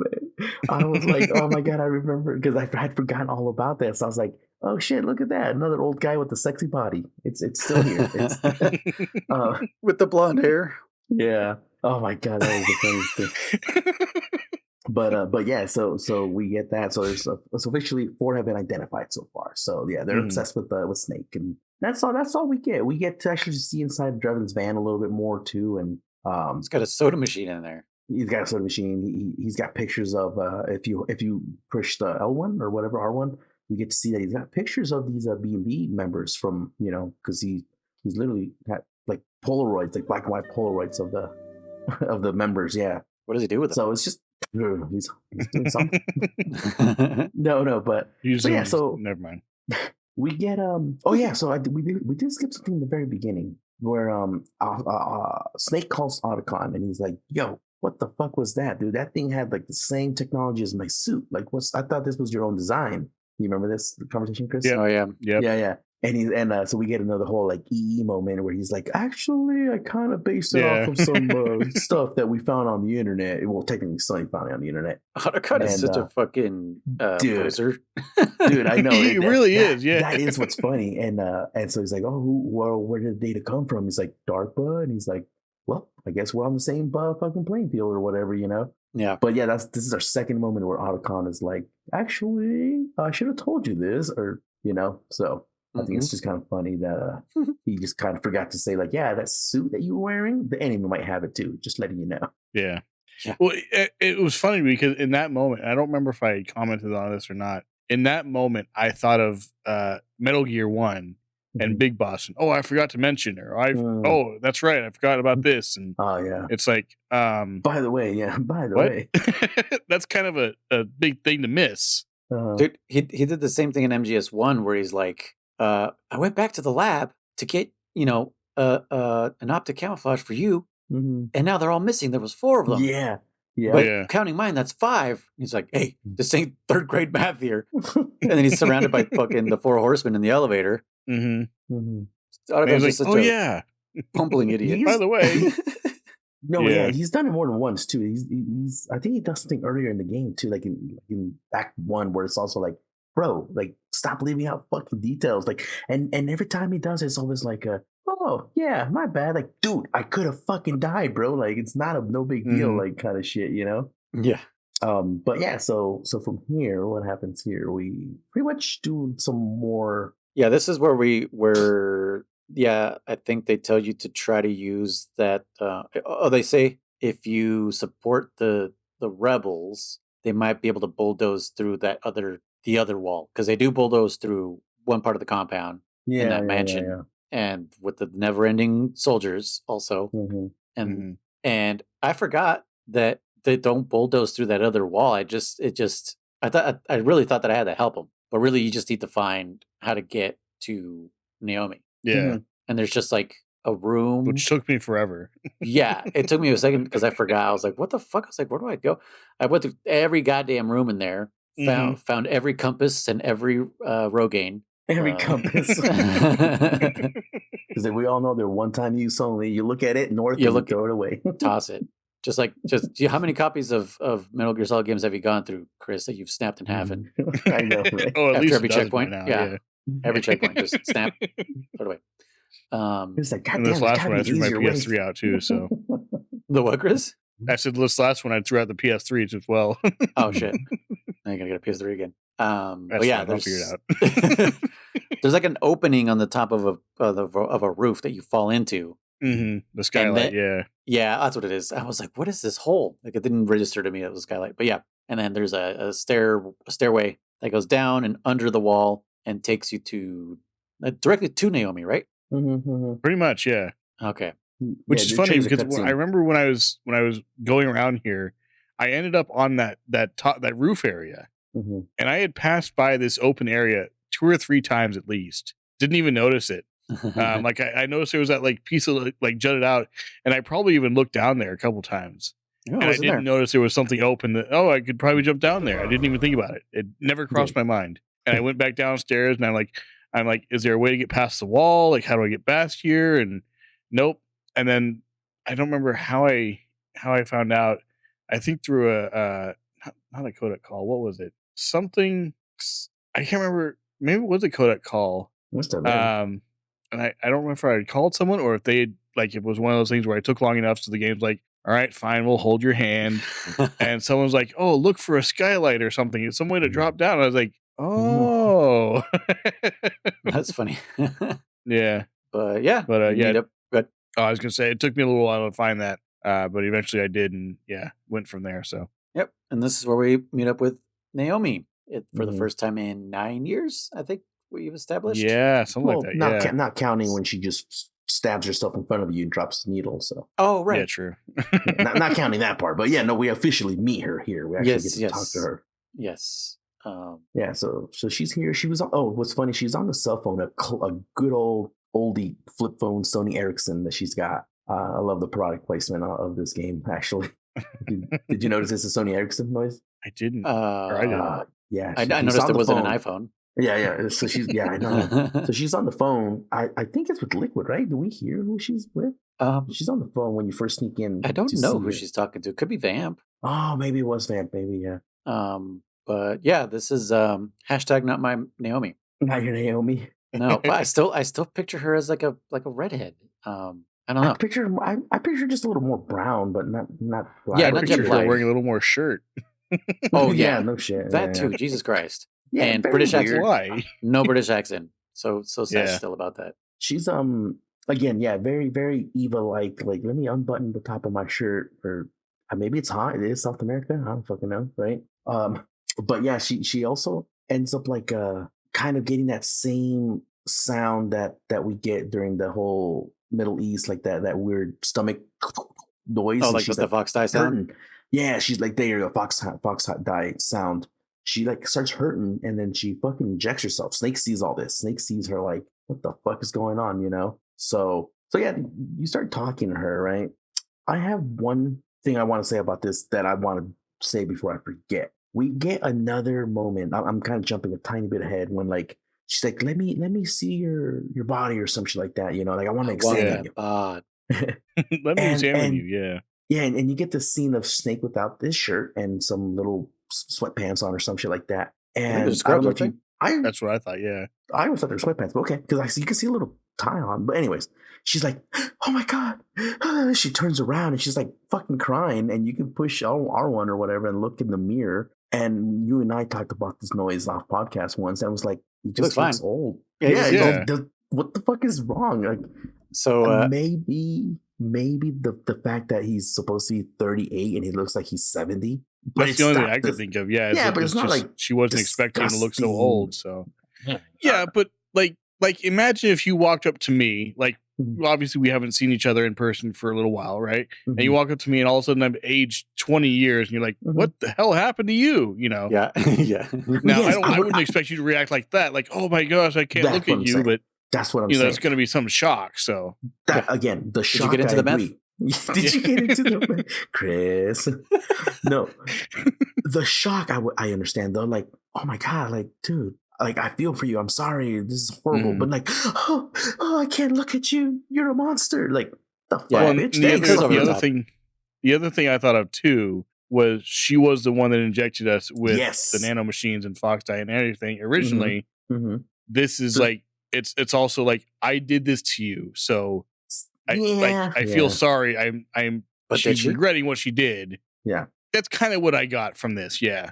I get that too, Chris. Like I do get like I did this kind of thing, but I still think it's like you're old. It's not like he's got a third arm or fucking 5 nipples or something like that. It's just old, man. It's like okay, you know. But yeah, I got a little bit of trivia on this part What? actually. I just watched MGS Con 2 panel with David Hayter was there. Uh-huh. I forget her name, but your queen. Oh, with the totally non-yellow lips. Yes, with the totally non-yellow lips. Olga's, I forget her name, Vanessa something, I think. Olga and was Jennifer Hale there? I don't remember. But the story is that the whole scene where she's like, oh my God. David Hayter said that she ad-libbed a line and said, "You're so wrinkly." Oh. and he said that almost ended up in the game because the audio guys don't know when we're joking. And they almost they almost just left it in the fucking game. But yeah, I guess they caught it and they're like, no, that part does not that part does not belong. But yeah, they were just fucking laughing because they're just like, you're so wrinkly. It's just like, yeah. That's funny. But yeah, isn't it here that she clarifies that the aging process is that because he's a clone? Let me see. I'm trying to remember the speech because Chris, because that's what Otacon suspects, right? Also, he said that like in the first cutscene. He did in the very first cutscene. He says that like it could be Fox Die, it could be many other things we don't know, and I think he does say something along the lines of like you're also not a normal man, something like that. Yeah, I always thought of it as like how like around this time I think we had already cloned a sheep. I believe so. Yeah, and the sheep died of old age and disease. And to me, that's kind of what I thought was happening to Snake. I was like, oh, well, he's a clone of a grown man. Yeah. So he has all those faults of that same old man, or however old he was when he got cloned. So the I'm going to get like super scientific here. The way that it works is your DNA strand, right, has little like I can't remember what they're called. I think they're called alleles, but I could be wrong. If I'm wrong, right. Please correct me. I think you're right. I think you're right. But they're little things at the ends of your strands of DNA that prevent the DNA from being damaged. And so what happens over time as you age, your DNA replicates and replicates and replicates. And every once in a while, there's going to be an error. Something's going to go wrong. And those little things will break off little bit by little bit. Once it gets to the point to where those are gone, your DNA, once it starts replicating, then it's damaging your DNA itself. And when you clone someone, you're taking that DNA and just putting it into another egg. So the DNA is not brand new DNA. It's the same DNA. It just continues aging. So just like you were saying, he's basically already an old man. It's what's happening is his DNA is already starting to break down at a younger age than it normally would, because he just he just started off where Big Boss was cloned and went from there. Whatever state his DNA was in is what it would continue on from there. So that makes me curious about like sperm, right? It has our DNA. It has copies of our DNA, yeah.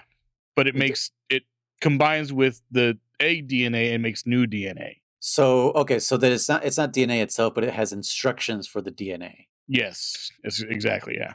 Okay, because then otherwise it would be the same thing as a clone. Yeah. Okay, so it has the instructions. Yeah. Okay. Which is why your child is not an exact clone of the father or the mother. It's a combination of the two. Have you seen him? He looks exactly like I did. I'm going to call him Solidus. He was one of 8. We killed the other 7 to feed him to him. We put him in little Gerber jars and we fed it to him.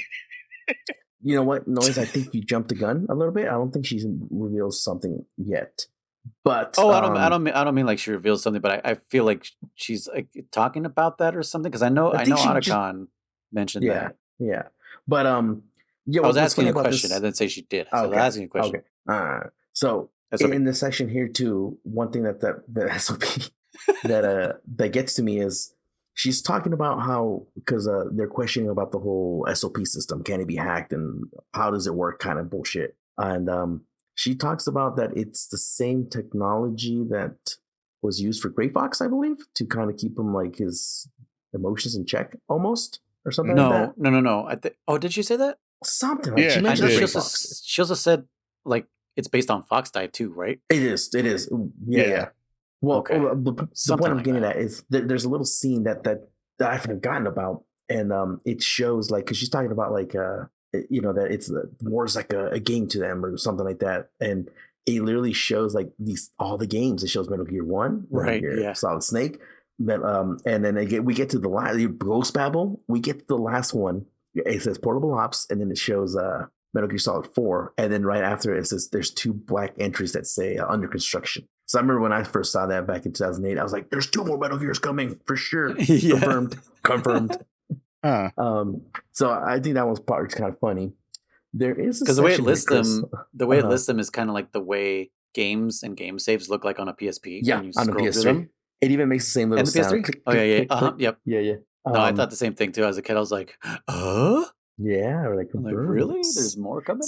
Yeah. So, Chris, there is a little hidden R1 button here because you do see the X's, right? The flashback X's, and you see the R1s like, hey, push R1, look at this part. We had mentioned in Metal Gear Solid 3, there's a bunch of secret ones that aren't prompted. On this one, there is some too, and here's one, which I'm pretty sure you didn't see it. No, I didn't. There's a section where she kind of sits on the side of the bed. Oh yeah, and Snake pulls out a cigarette, and then he fucking 100% drops it. I dropped my pen. Like can you remember that part? Okay, so you push R1, and even in the cutscene without pushing R1, the way he just kind of looks over towards her, he's looking up her skirt, which I don't think you can see much. It's just the funniest thing because it's so fucking obvious what he's doing. No rendered panties confirmed. Do you remember? No, not that I remember, anyways. But I just remember when I first played this section, I was already pushing R1 at every moment. I was controlling the camera, just trying to see what I can find, secrets. And then this part came up, and I'm like, Victoria's Secrets. Shut up. But no, I was pushing R1, and all of a sudden I was like, secret, found one. But yeah, so yeah, she's like undressed, and then she pretty much talks about, here's where we get a big news. She tells us that Fox Die is mutating, and that it's no longer going to target only those specific targets. It's eventually not going to be able to, what's the word, decipher, deter.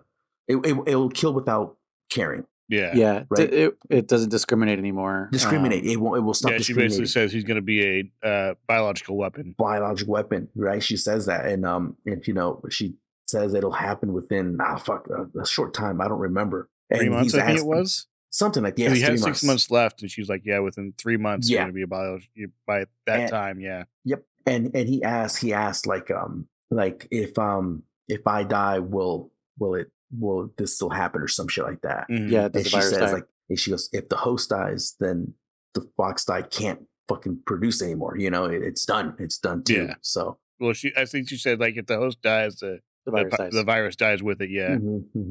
So that's going back to one of the trailers we had watched, and he talks about he wants to edit his bloodline and put the gun in his mouth. Now that makes a lot more sense. Oh yeah, now it does too.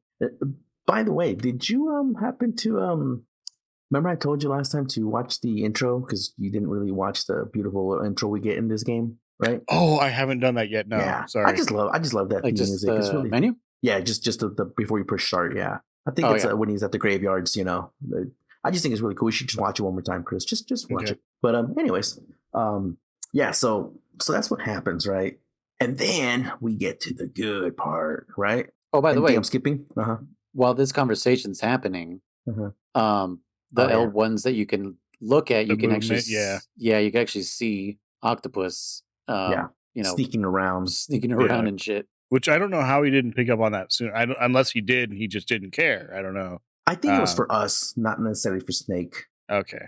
Yeah. Because I think the same thing too. I'm like, dude, clearly there's somebody out there. Come on. Well, it's Octopus on the outside windows, and then on the one where he's doing the CAT scan, he's looking up at the roof. I think it's frogs that jump across, if I remember correctly. Because you first fight a little. Okay. Yeah, I think that's first you fight a little battalion of frogs, right? And then people after Chris, that. not to not literal frogs. Not keratins, Chris. Dude, imagine if he hadn't talked to us. Oh my god, where are these frogs, man? Where the fuck are these frogs? German, He beats the game. If volume 2 comes out and this runs natively on a PC, please somebody mods to change the frogs into the keratins, please. That'd be awesome. Just giant keratins jumping around. Hey, if they can make what's his name? Nergigante into Thomas the Tank Engine. There you go. It can be done. I have full faith that it can be done. We have the technology. Or noise. What about like when they die, instead of just glowing blue and burning up, they explode into keratins, just a shitload of keratins. Or frogs. Oh my god. Right? They just morph back into a frog, yeah. Yes. Oh man. But yeah, so if I'm not missing anything, we'll continue with the quick fight. What do you call it? The quick gunfight. Yeah, we'll call it the gunfight. Yeah. Which nothing notable there, unless you want to add something to that, you guys. It's just a gunfight. With the frogs, now it's just a gunfight. Gunfight. Yeah. And then we get to the good part. My personal favorite part. Boss fight. Chris, how did you fare? What did you think? Well, I actually beat it first try. It took a long time, but I beat it first try. Non-lethally. It took me, non-lethally. Yeah, that too. Yeah. I killed her non-lethally, as you would say, German. Yeah. Killed her okay. So with that said, what I've been meaning to ask you. So there's two phases to this boss fight. Mm-hmm. Technically a third one, I think. Well, I'll mention something about the fight as I watched him. Because my first time playing, I didn't think to use thermals until like halfway through the fight. Okay. But he was on the thermals like pretty early on. Yeah. So I think Chris kind of missed out on some tricks. Some of the fun. Mm-hmm. Yeah. So the giant Mark II is obviously not not the Mark II. Yeah. That fool you, Chris. Okay. The Naomi part he completely missed because he was shooting at her. Well, no, because he had the thermals on, so it didn't look like Naomi. And I don't think Chris even noticed what the hell Otacon was talking about, because Otacon said like, "No, Naomi, why?" And it's basically Naomi lying on the ground. Mm-hmm. And the obvious thing, though, is there's tentacles coming out of her back. But suit, she could be wearing a suit. But still, the first time that got me was that little thing next to the MRI machine. Yes, and I didn't have the thermals on yet, and I was like, I don't think that tentacle was there before, was it? And I was like, maybe it was, and I was like, no, it wasn't.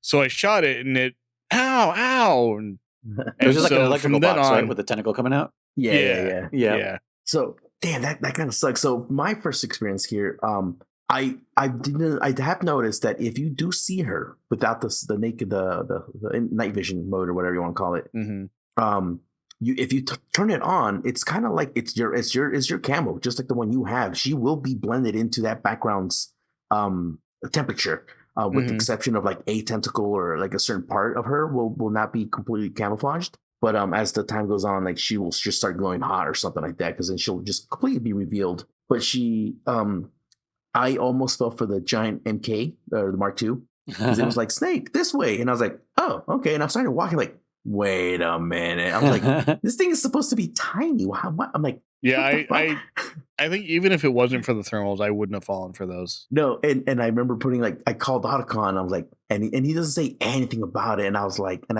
I went over down the hall. And I heard little things land. And he's like, come, follow me or whatever. And I was like, nah, fuck you. Because I pulled out my Mark II and I was like, yeah, nope. And I shot her. So I thought that was fun. The Naomi part did get. I don't get how it took the shape of that. It's the one that's the most out of place. Absolutely. Yeah. No, agreed. It's weird. It's weird. No. It's like, the T-1000. Well, she does go into like into a ball form. I don't know. You're right. It's one of her Samus ball form. Yeah, her Samus. Dude, she ran Chris down so hard. It was great. It was, yeah. Mode yet. No, but the one I did get me was the Naomi. When you do like half-life, about half her life, she'll be like, Snake, or whatever. And I was like, oh shit, it's Naomi the whole time. And I did walk up to her, and she almost did a Yangaruga, not Yangaruga, sorry, Gypsero's moment on me, where she, I was like, no, bam, and I shot her. She's like, and I'm like, bitch, and like, no, fuck you, because I remembered she mimicked my face. She can mimic Naomi's face. I was like, oh, but she almost got me. So I think I love this boss fight. After the electrical box thing, I was just sus of everything. I'm just gonna shoot it. Dude, this was like prop hunt. Like you're literally shooting playing everything. fucking Among Us. Yeah. But I do love the overall theme of this battle too. She's just laughing super creepily the whole time. There's some pretty intense music. It's not like what's the word I'm looking for? Like Metal Gear Twin Snakes, like you know, like fucking Rage Against the Machine, but it's like a hardcore kind of music, but creepy, you know. I like it's very fitting. Very fitting for the fight, and the character. Yes. Very, very creepy. If this game gets re-released and not just re-released, but remade or whatever you want to call it, like remastered. Yeah, remastered. I would love her to be able to do more because I think she can only turn into like maybe like 6-7 objects. I would love her to be more stuff. I think that'd be a lot funner. Or move around more, like blend into something, and then like if you start to find her, if she realizes like, because there was one time, I think it was the first time I found her. She was in that painting. Yep, the painting one. And like I walked right up to her, and I was expecting her to do something because I'm like right there. Yep. And I don't know how many times I walked by her at this point. You know, when she was blended in, like. She's not doing anything. Why? Like, it's one thing, like, if I'm facing her, she might stand still. But then, like, as soon as you turn around, she smacks you or something and then runs away somewhere else. I agree. I agree with that. Yeah, I wish she would turn into more stuff because I think she tries to do the Mark II, like, twice. I'm like, bitch, I ain't fought for the first time. Why the fuck would I fall the second time? She does one where she pretends to be a frog soldier on the ground.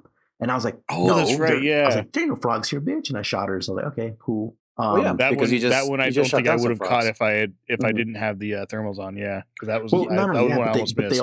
They all burn up too. Remember, they all fucking combust. You know, so I'm like, wait a minute, there was no frog here. They don't combust. You know? They just like let out blue stuff, and then the bodies were still there. But Chris was like, why is his body still warm? Is how Chris noticed. Okay. Yeah. This is just a target practice boss, is what this is. Yeah, like I said, the theme is so cool. I like this boss, but yeah, it's a little wasted. It's a little easy. It's a little I was happy. So this is me, and this is not a what do you call it? A foreshadowing in any way. I was so happy to see her as the first boss, and I was also super sad to see her as the first boss because then I knew she wasn't going to come back anymore. You know? Yeah. Maybe not. I don't know. I'm just throwing it out there, but no, like it's just like out of all the bosses that when you were first introduced to them back in the Middle East, I was most excited about this one for some reason. I don't know, just something about octopus being able to camouflage. I think it's because we didn't get our octopus in MGS1. Yeah, and now we finally got our octopus. Mm-hmm. So you know, again, you beat her, and then what happens when you beat her, Chris? I think you were happy about this next section, weren't you? She kind of goes mad. Oh yeah, she starts leaking. Yeah. Yeah, she starts leaking all over the place. Out of her mouth. Yeah. Well, she sheds her armor, right? And then she is revealed to be a drop dead babe, as Drebin would put it. You know, drop dead gorgeous or whatever. Total babes, he says.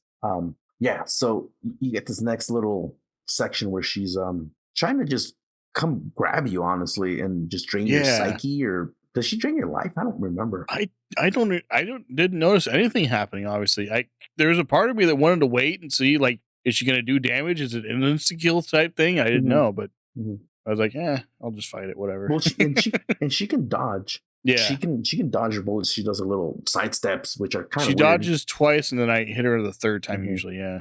I don't like this part of the fight. Like, it's just, you're just wasting my ammo. Yeah, honestly, there is an easy way to do this part. At least the way I did it is you crawl under the bed, and then she. Oh, by the way, guards will fucking if you go in vents, they will fucking like lay down and start gunning you while you're in the vents and stuff like that. They're really more relentless in this game than in previous games and stuff. Okay. But yeah, she will actually crouch down and she'll reach at you, which she can like. Again, I don't remember if she damages you or just does psyche damage, but point being is when she's on all four trying to like claw at you, she can't dodge. So you just crawl under her bed and then just shoot her in the head. She can't dodge it. You don't waste any ammo necessarily. Okay. So you beat her. So here's what I'm saying. If you beat her, Noise, correct me if I'm wrong. You're not going to talk about the bonus thing here? That's what I'm saying. The bonus. Oh, that bonus? No, not the bed. Oh yeah. Chris, What? do you have a camera as an item? Oh yeah, that one. I Does think so. Yeah, I should. So if you take out the camera, wait a little bit, like if you're aiming it at her, you'll be transported to like everything's like matte white, and she'll start posing for you, and you can take pictures of her. Okay. Yeah. Now hold on. Huh. That's triggered by the camera? I guess you're Yeah, right. Huh? it's triggered by the I know camera. I've done it, but I don't remember. Okay, well there's that. So when you're in that void, as you would call it, as I would call it, you can also put on your iPod and play some music, and she'll start fucking what do you call it? K-pop kind of dancing to the music you play, right, yeah. depending on the yeah. She'll start dancing to that shit. It's kind of funny. But the one I was talking about was you get on the bed, lay down, and flip yourself over so you're facing up, and she'll actually straddle you. So I think that's kind of I did forget about that. It's 100% like intentional. So I think it's funny. I think you could do that on the floor too, as long as you're facing up. I've never tried it on the floor because I won't lie. 2008. You could try it on the floor, on the kitchen table, wherever in the bathroom, you can do it in the kitchen. Yeah, wasn't me. Sofa. It wasn't me. No, but no. What was I saying? Fucking the bed. Because 2008 me again, just like the Naomi section earlier. I was like, all right, I'm gonna get on this bed. I'm gonna see what happens because I'm looking for Easter eggs. I'm like, there's an Easter egg here. There's got to be one. So I didn't try it on the floor. Easter eggs. Yeah, Easter eggs. But we did kind of just omit the quick section that during this section here, as wasteful of ammo it is, it's still very thematic because when those are breaking, it's going black and white. You just hear laughing coming out of essentially the walls because it's not coming from her anymore. She's just walking at you. It's very creepy. It's very Resident Evil or Silent Hills kind of esque in this moment here. I like this. I think it is wasteful of ammo, but I think it's fun. I thought it was a fun little section there. But yeah, I did appreciate the fact that they. I remember Naomi when she was talking about, or was it Naomi, or maybe it was Drebin, when they were talking about like these are real soldiers, and the reason they are the way they are is because like the nanomachines are suppressing basically their PTSD. Well, no. So they're not soldiers. He says it turns out they weren't even soldiers to begin with. They were just traumatized, and so they weren't soldiers. They were. Okay. Yeah, they were never soldiers. We forgot to mention her little orbs that chase you. By the way, they're really annoying. Oh yeah, her little bombs. Explodey. What do they call them? Explodey remote. Yeah, they're little tiny RC missiles. Yeah. Yeah. Yeah, because they do chase you down. Yeah, something like that. That's what your chat was saying. Exploding ball. Yeah, she dies, or you knock her out, which she goes up into a ball. Yeah, and she was fetal position. An insane amount of ass shots. Yeah. Yes, Chris loved that part.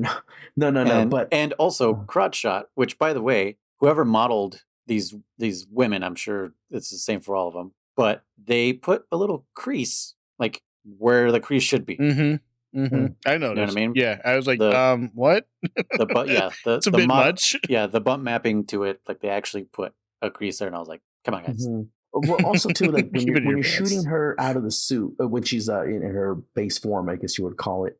We get petals, little white petals, kind of reminiscent of MGS3, the boss's fight, in my opinion. So again, there's a lot of fan service that we talked about here.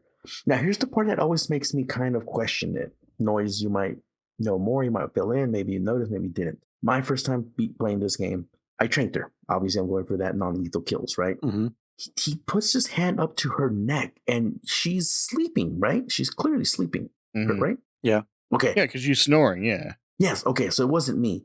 She does that even if you kill her lethally. Even if you kill her lethally, she still is quote-unquote sleeping. So I've always just questioned. That sentence just sounds so hilarious. Killing someone lethally. Yeah, that's redundant. The other one is not killing me lethal with this drink. But anyway, so she's quote-unquote sleeping. So I guess you didn't kill her? I mean, with the amount of fucking tranks you shot in her, I'm sure a normal person's going to die soon, so. And also her suit like crusts up, like it's like it's like the way a rock, or not a rock, but like the way mud gets hard and becomes brittle and shit. It's what it kind of looks like. But yeah, like I said, she goes in fetal position, right? You know, again, I like this boss fight. I thought it was pretty cool. Oh, and you get a mask. Now, do you get it no matter what? Yep. Lethal or non-lethal? Okay. Yep, you get that no matter what. You get that one no matter what. He doesn't even rinse it out or anything. Just puts it in his pocket. Oh my god! Imagine how much fucking funk is in there. Just how much funk was in our face mask when we were, during COVID. Oh shit! Yeah. Just like how wet it got in there. You're just like, I need to change this now. Yeah.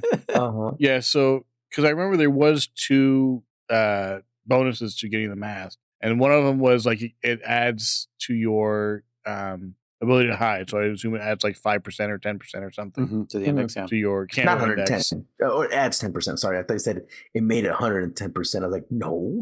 Oh no, no, yeah. No, that's how much effort you put into everything, Chris. Yeah. And then it said something else too afterwards, and I can't remember what it was. And I assume that was the bonus for doing unlethal. What was the other bonus? Again, I'm doing New Game Plus, so I don't have no idea. Was it like could change face? Maybe that might have been it. I really don't know. That's a good question. I think you get that no matter what. I don't think it's. I'll watch your VOD just because I don't know. So if you get that no matter what, then what's the incentive for non-lethal? I don't think there is any. Your rating at the end of the game. Well, that's like always. Okay. But it's like, well. So will she show up in the next River Styx? I don't know. Fucking doing K-pop. Doing K-pop down the river. No, so you get an immediate call after you pick up your mask, and Snake smiles like, yeah, because I remember I was like, fuck yeah, we're going full blown stat camo here, You get a call from Drebin, who ends up telling you her whole backstory. This I really don't like. Chris? No? Oh, sorry. What'd you say? Do you remember her backstory? I don't. Okay. Well, her neither do I. You don't remember either? No, because I don't care. So Drebin, why don't you care? I don't get it. Because it's like these stories, they're not good, and I don't want someone telling it to me over a codec. But you know what I mean? Again, like this is what I was saying with my problem with like MGS3 bosses. They didn't really have any kind of backstory. Oh, that's right. I think it was this point. I think it was this point in my stream that you had said something, and I was like, "Oh, is this one of your gripes against it?" And you're like, "What gave you that idea?" Yeah. Yeah, because like that said, we don't know anything about Psycho either. We're told about it, and you think he's we're Mantis told us. He told us himself. Well, true. Okay, fine. We felt emotion coming from him. Same thing with Wolf, and same thing with Raven. They told us themselves, and we heard their story from their mouth, not some third party who was there or wasn't there. I don't. It's the whole problem with some with movies and shows where character arc was not shown on screen. Exactly.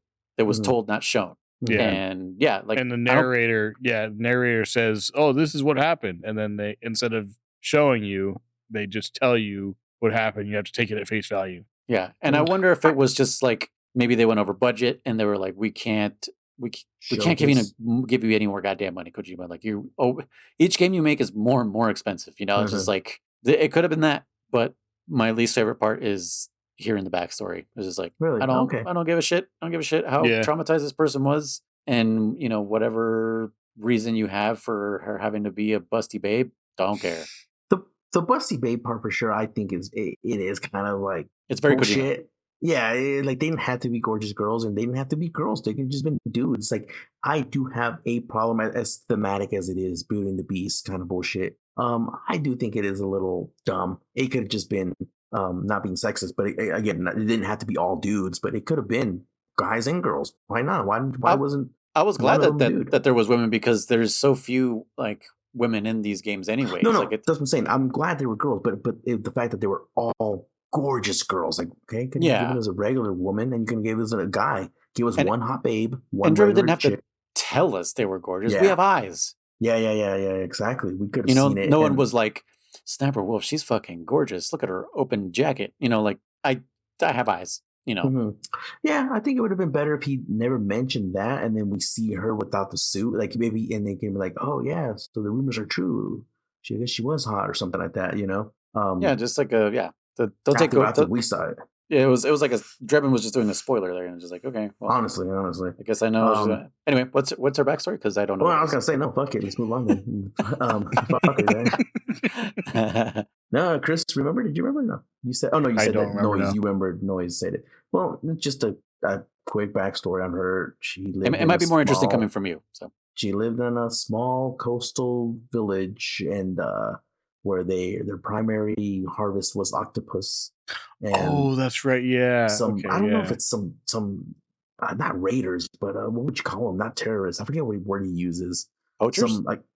Some just a rival pirates? Village or some shit like that. Yeah, just pirates maybe. Yeah. Invades her town or whatever and captures everybody. It's a small town, and then Trump supporters?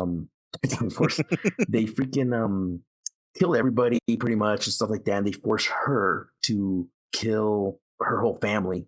And this is the fun part that's kind of weird. Like, not only did they force her to kill her family, but they apparently, quote unquote, forced her to laugh while she did it. I would have believed it more if she just ended up laughing because, the trauma, like on her own, not like being forced to laugh. It makes no sense to say, hey, laugh while you kill your family. I don't know. I guess they are psychotic killers out there too, but point being it's not unheard of for, like, I've heard stories, I won't go into detail, but horrific stories of you were going to do this and you were going to act like you like it. So yeah, that's what I'm saying. I guess I can't believe it, but yeah. So the point being is the reason why she's like this is because he says that she killed her own family and maybe her village or a good amount of people anyways. That the blood it turned black. Like it went coagulates it mixed or whatever. with her blood and turned black. Yeah. Yeah, so it like the ink of an octopus. Ink of an octopus, and so she became. Drebin, I hate you. I was gonna say she became because that's the first thing I thought of when he started talking about like her blood turned black. I'm like, oh, I like an ink, and then he said, "It's like, really, you just ruined it." Yeah, I have my own thoughts as well. I can figure it out. The allegory, I get it. I mean, that's what I thought too when she threw up when her armor first fell off and she threw up and it was all black. That's the first thing I thought was like, oh, it's the ink of an octopus. It's a defensive thing they do. So, and she just, she's dying. She's losing her life. So it makes sense. It fits. So yeah, just it came out of her mouth. Where does the ink of an octopus come from? An ink sac, from the ink sac, of course. Yeah, but what part of their body? I genuinely don't know. Like, I know it's not the mouth, but I don't know where it actually comes out from. I guess it does come out of the mouth, right? Unless they have. I don't know either. From the beak of the octopus, I guess. Oh no, wait, they don't have beaks because from the squids have beaks. No, I think octopus have beaks too, don't they? Right. I think they do. Squids have beaks. I know squids have beaks.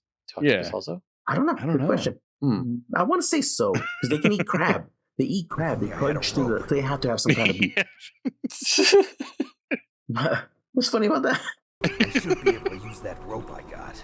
I can't hear it. You can't hear it? Very light. What is it? Oh. It was the rope thing. Yeah. Oh, I couldn't. Sorry, because I'm also watching some game footage, so I can remember. Oh, okay. But not playing yourself. No. But not this time. I know if only I had the internet. I know, but what was it going back with this? What was it going back for this? Octopus, ink, beaks, allegory, beaks. Anyways, yeah. So there you go. There's octopus. I like octopus. I like her boss. But I do agree with you, Noise, what you're saying. It does suck that you're being told, but like you said, budget restraints. Or would it have mattered if? Yeah, we don't know what happened. Would it have been different if we got a cutscene instead of a verbal story? Knowing Kojima, he wanted maybe a little bit more. Mm-hmm. It does. You know what? It does feel very not forced. What's the word I'm here? Rushed. That even Drebin's codec doesn't have a little picture for him. It doesn't have freaking. It's just a thing that says Drebin, and it's like a revolver with one missing bullet. And it's like, okay. Oh yeah, the revolver chamber. Yeah. Yeah, rushed. Like maybe he didn't have planned that. Like before she died, maybe it didn't fit in the fucking disc because the thing's full. But yeah, maybe we were supposed to get a flashback through her eyes of her like killing her family and shit like that, and then also like, oh yeah, that's what I don't know. Who knows? I don't personally hate it, but I do see why it's a little sour to you.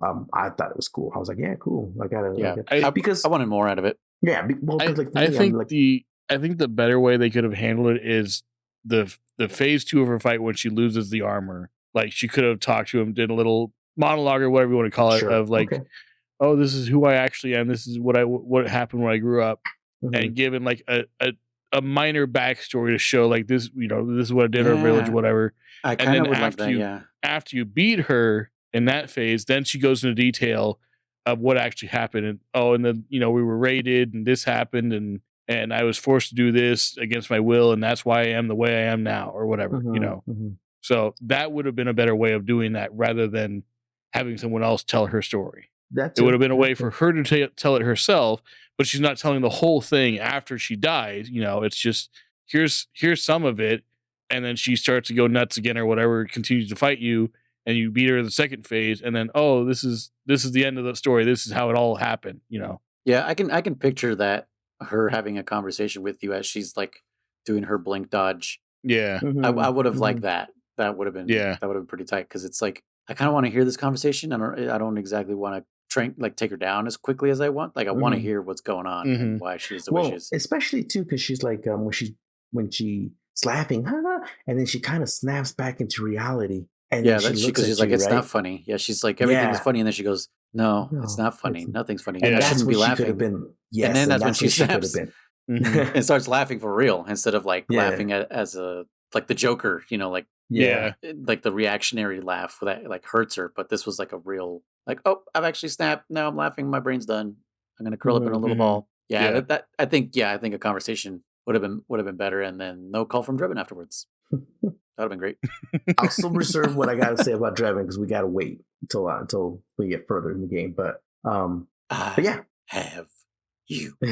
So Chris was waiting. This is when I kind of jumped in, and Chris was like kind of waiting, like whether to play or not, or something like that. And I swear after the fight, it forced a save on you, but I guess not. No, it doesn't. Yeah, I was kind of verifying that too. I was like, no, it doesn't, because I don't remember either. And Chris, and I was like, what do I do? What do I do? And so I couldn't text because I was actually working or driving, one or the other. So I was just listening. And then I finally had a chance to be like, you're like, I'm just going to go until I can save or something like that. And I was like, yeah, that's fine. So I guess we'll continue just a little bit, right? Is that okay, Noise? Right? Yeah. Just continue on because he has a conversation with Otacon. Otacon? For sure. I was thinking about someone else, but right after that? Yeah, right after that. He has a conversation with sorry. Yes, right. With Raiden. I don't know why I thought Otacon. So I thought this part was Ocelot, Otacon, Raiden, same thing. Same fucking thing. It's not Rose, that's all that matters. Yeah, he starts talking about like so now your mission is to track down Naomi, because she was taken away by some PMCs, some frogs. I don't remember who the fuck exactly takes her away, right? Oh yeah, they came in and were like, "You're not safe here anymore." They drop a flashbang, and then that's right, yeah, right before the fight that happens. So now you gotta like track her down, and that's when you get the call from Raiden, and he's like, "Yeah, Snake." He's like, "Did you say nerd?" Yeah, he's like, "Listen to look for branches that are broken. Listen to the rainbows. Smell her farts. Smell the rivers." And I was like, Pocahontas riding over here, man. This fucker's talking about all kinds of colors of the wind and shit, Taste the colors of the wind. Yeah. Because it starts off like real, like, like look for tracks, bent grass, the wind in the air, songs of birds. Like, what the fuck, bro? Like, really? Like, he's just talking random shit now. But he sounds like a ninja. He sounds like, yes, he sounds like a ninja. And that's right, because he mentions like specifically he doesn't have the tracking skills that the big boss did. Yes, exactly. He mentions that. I'm not a tracker. He's an urban soldier, which is not true, because the first two games. Well, hold on. First game, if you don't count the NES one, he just infiltrates the base. And the second game is their jungle. No, you just infiltrated the base again, right? No, there's jungle. Remember, you get the fucking the snake. Yeah, but there's not really tracking. You're being told where to go. Exactly. So. You're not tracking anything. So yeah, I mean, you don't even know about the Zanzibar land hamster. I know what the fuck it is. Shit. What is it? I don't want to know anymore. I think it's a hamster. There are guinea pigs in the stage, Chris. Did you see them by any chance? I saw like mice and stuff running around it, so I probably did see them before. Yeah. There's definitely in the cliff sections that you hear the wink wink wink wink wink sound, and I do remember that. Yeah, okay. Pigs. Oh, and actually, one gets eaten in the very beginning of this cutscene. Oh, the snake. The snake fucking eats. Yeah, that's right. Yeah. But yeah, so you get a call from Raiden, and freaking what's his name? Raiden says that he says because Snake brings up Rose, like, dude, it's like, where you been or some shit like that, and he's all like, oh, after the big shell, I did some wandering around and shit like that. I went to Alaska and did this and that, whatever, because Snake is just Question: When Uh-huh. Rose talks to you the first time, and like, is it the first time, or do you have to call her? No, I think it's the first time. And Snake like asks what happened between her and Jack. Mm-hmm. Does she mention the pregnancy? No, No, I she don't doesn't mention the think so. pregnancy. I don't I don't think think so, man. so. Okay, because we do remember So- that she. Well, at least the AI was saying. I'm pregnant. Oh, yeah. No, but here's a big info that I do want to bring up in case Chris doesn't remember it. He says, give me a second. I'm reading it so I can say it correctly. He says, he goes. Snake says, I'm not like Big Boss. Tracking isn't my strong suit. When did you get so good at it? And then Raiden answers. He says, after I've saving done over Sunny, 300 BR missions. Yeah, he says, after saving Sunny, I drifted around the globe, blah, blah, blah, blah, blah, right? And he says this. Oh, no, wait, that'd be 600 because MGS2 is 600. Is that it? But, okay. Anyway, sorry. Go ahead. So the point is, he says that he had to get some intel. Give me a second. I'm trying to get the correct phrase here. Rose and I live in different worlds. Her world. No. I'm just, hold on. God damn it. He lives in reality and she's fake, yeah. Yeah, hold on. No, that's not what he meant. Oh my God, did I skip this part? I just saw it too. Meaning he is real and she's an AI. Oh, maybe. I'm sorry, I know.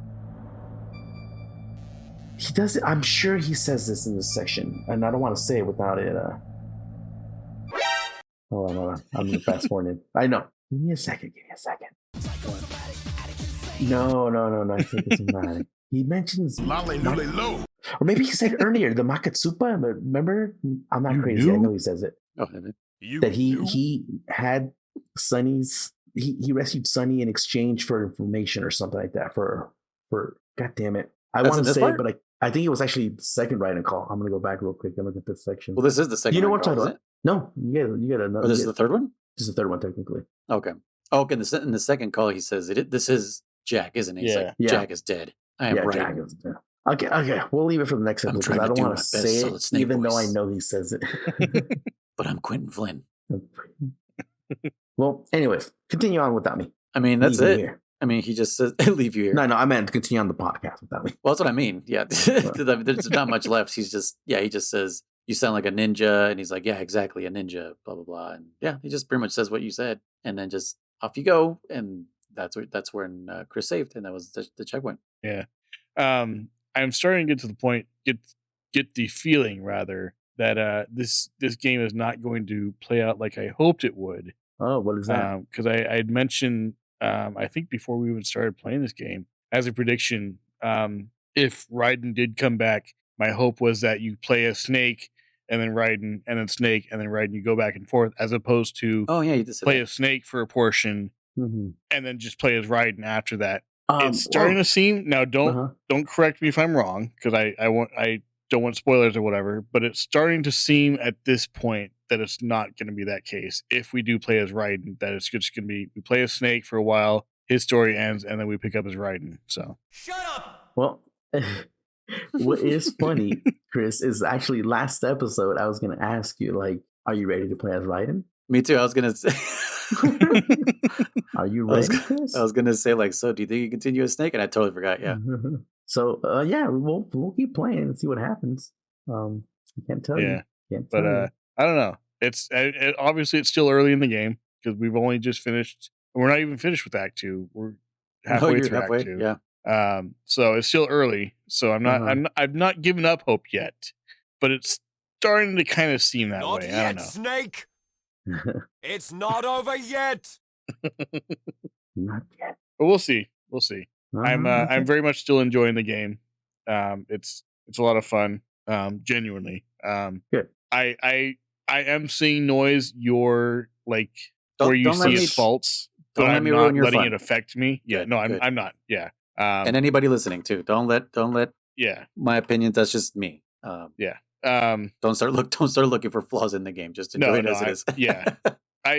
I see where you're coming from, and I can see why that would be a downfall or whatever you want to call it, a myth or whatever.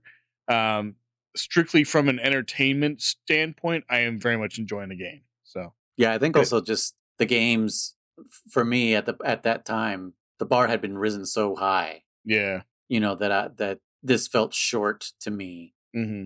especially after I played this after Uncharted 3 because, like I said, I bought the PS3 with a bundle of Uncharted 3, and I can see how cinematics have changed in games. Yeah. And that game is cinematic as fuck. And so, yeah, it was just kind of like, it almost felt like MGS2 again, where I was like, I don't want to spend my time in Codec Calls as much as we did last time, even though the Codec Calls in 3 were great and amazing and engaging. Yeah, I don't know. I don't know what it was. It was a funky time in my life, I guess. I won't lie. I think I had a time period in my life too where I was just like, everything you just I think it's when you're transitioning from literally being a kid and to being an adult where you're like, I just don't have time for this shit no more, like yeah, I don't have time. My baptismal came a little bit later. I think that's when it happened. Because like I said, for me, there's plenty of games now where I'm like, I don't give a fuck. I just want to play the game, put it on easy mode, and just give me a storyline. I don't want to do leveling up trees and skills and all that shit. I just don't have that time anymore. Like Baldur's Gate kind of style. Like I like the idea of Baldur's Gate, but I'm like, I don't know if I can play this fucking game, man. Like without just rushing through it. But yeah, I'm not Jewish, by the way. Oh, okay. I definitely missed that. What is it? What did they say? Shalom? What did they say? Shalom. Yeah. Shalom. Mazel tov. No. Or Mazel tov. Yeah. That's when you get married. Yes, Mazel tov is like congratulations. Yeah. Okay. I guess that's what when you get your brisk. When you what? Your iced brisk? tea? No. I love brisk iced tea. The brisk, something like that. When they fucking circumcise you. Is that what it's called? Yeah, brisk, something like that. Brisk. I don't know. I've never heard it referred to as that. All right. Well, let us know out there. Is it on the internet? Maybe it's a tomato bisque? Hold on, let me see here. It's a brisk. Something like that. It says, I put brisk and it says Jewish brisket recipe. Put Jewish circumcision bris, B-R-I-S, also known as a Brit Milah, a Jewish ceremony that involves the circumcision of a male baby and his formal welcoming into the Jewish. Yeah, that's right, because they do. That is a whole event. Yeah, it's a whole party for the Jewish people. I forgot about that. Yeah, I forgot that it wasn't just a thing that they ask you at the hospital, like, "Hey, do you want to circumcise a kid?" It's a whole event, a whole party. Yeah, a bris. Okay, bris. Okay, I don't know where I got the K from. That's brisk, baby. It's because that's what your wiener says after he gets circumcised. It's like, it's brisk out here. Holy shit! Where's my coat? Yeah, my turtleneck's gone. Oh man, what was I gonna say? Fuck, I don't know. Checkpoint. It's the next checkpoint. Beat Act 2. Yeah, beat Act 2, and if that is a little brisk for you, do the mission briefing for 3. Sure, sounds good. I really don't remember how much, because I think it's also like Act 1 where it's just like there's not much. There's just sneaking. There's a ton. There's a ton in this second part of Act 2.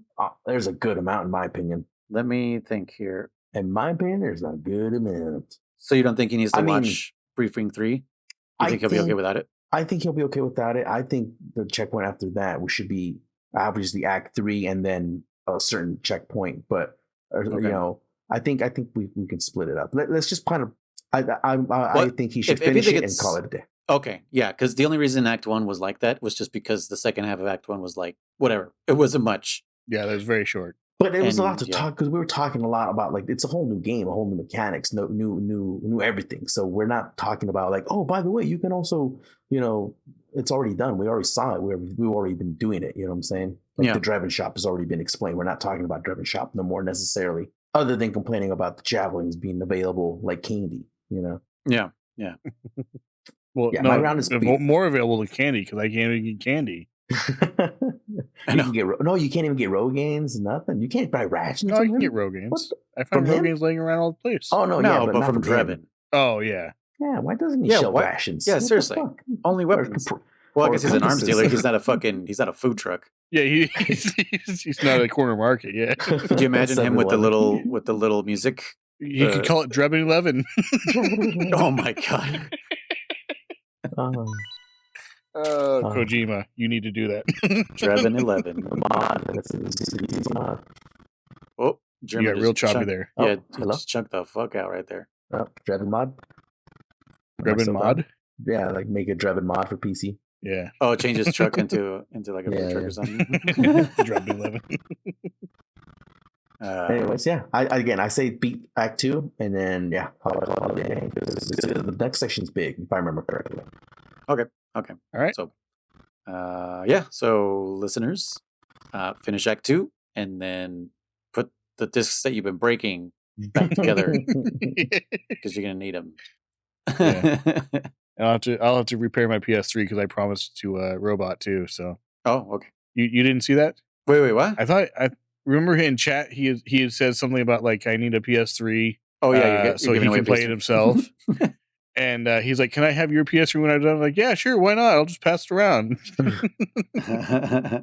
I've been missing some stuff with that, so I'm not big on Discord, so I kind of catch bits and parts of conversations. Well, this was in my chat, and when I was. But he said something in Discord too, didn't he, about the PlayStation 3? Yeah. Yeah. See, I know more than I missed that if he did say on Discord. But yeah.